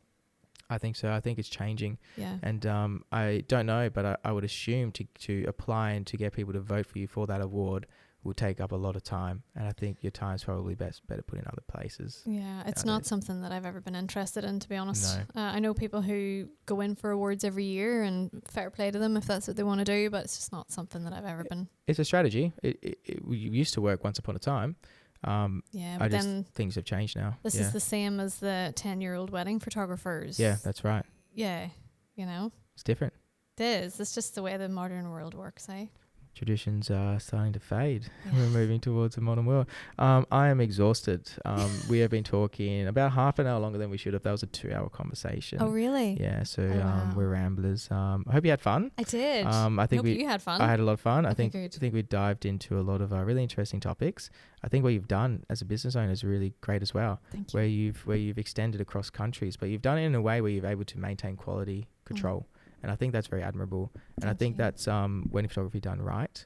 I think so today we talked a lot about agencies who kind of don't do that, and I think that's not what you want to do. So I think if you are listening and you are looking to build a wedding photography business, I definitely would look at Hannah's portfolio. I'll help you. The art of us. You could I guess you could say you do workshops as well.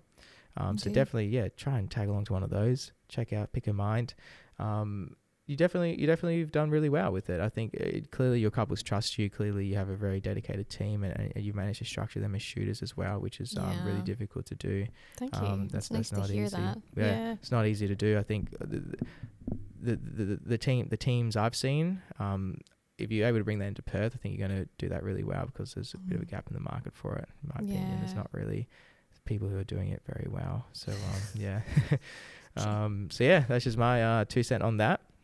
I've really enjoyed having you on, so thank you so much. Hope you guys have enjoyed watching. We're gonna cut it off here.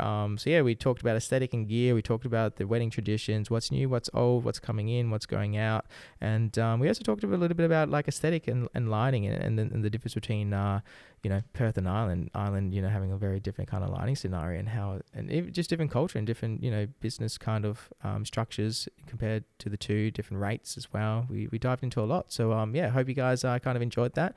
We're going to log off. Peace out, everyone who's still watching. We had a lot of people come through, so that's really great. Yeah. Thank you. Getcha. Bye.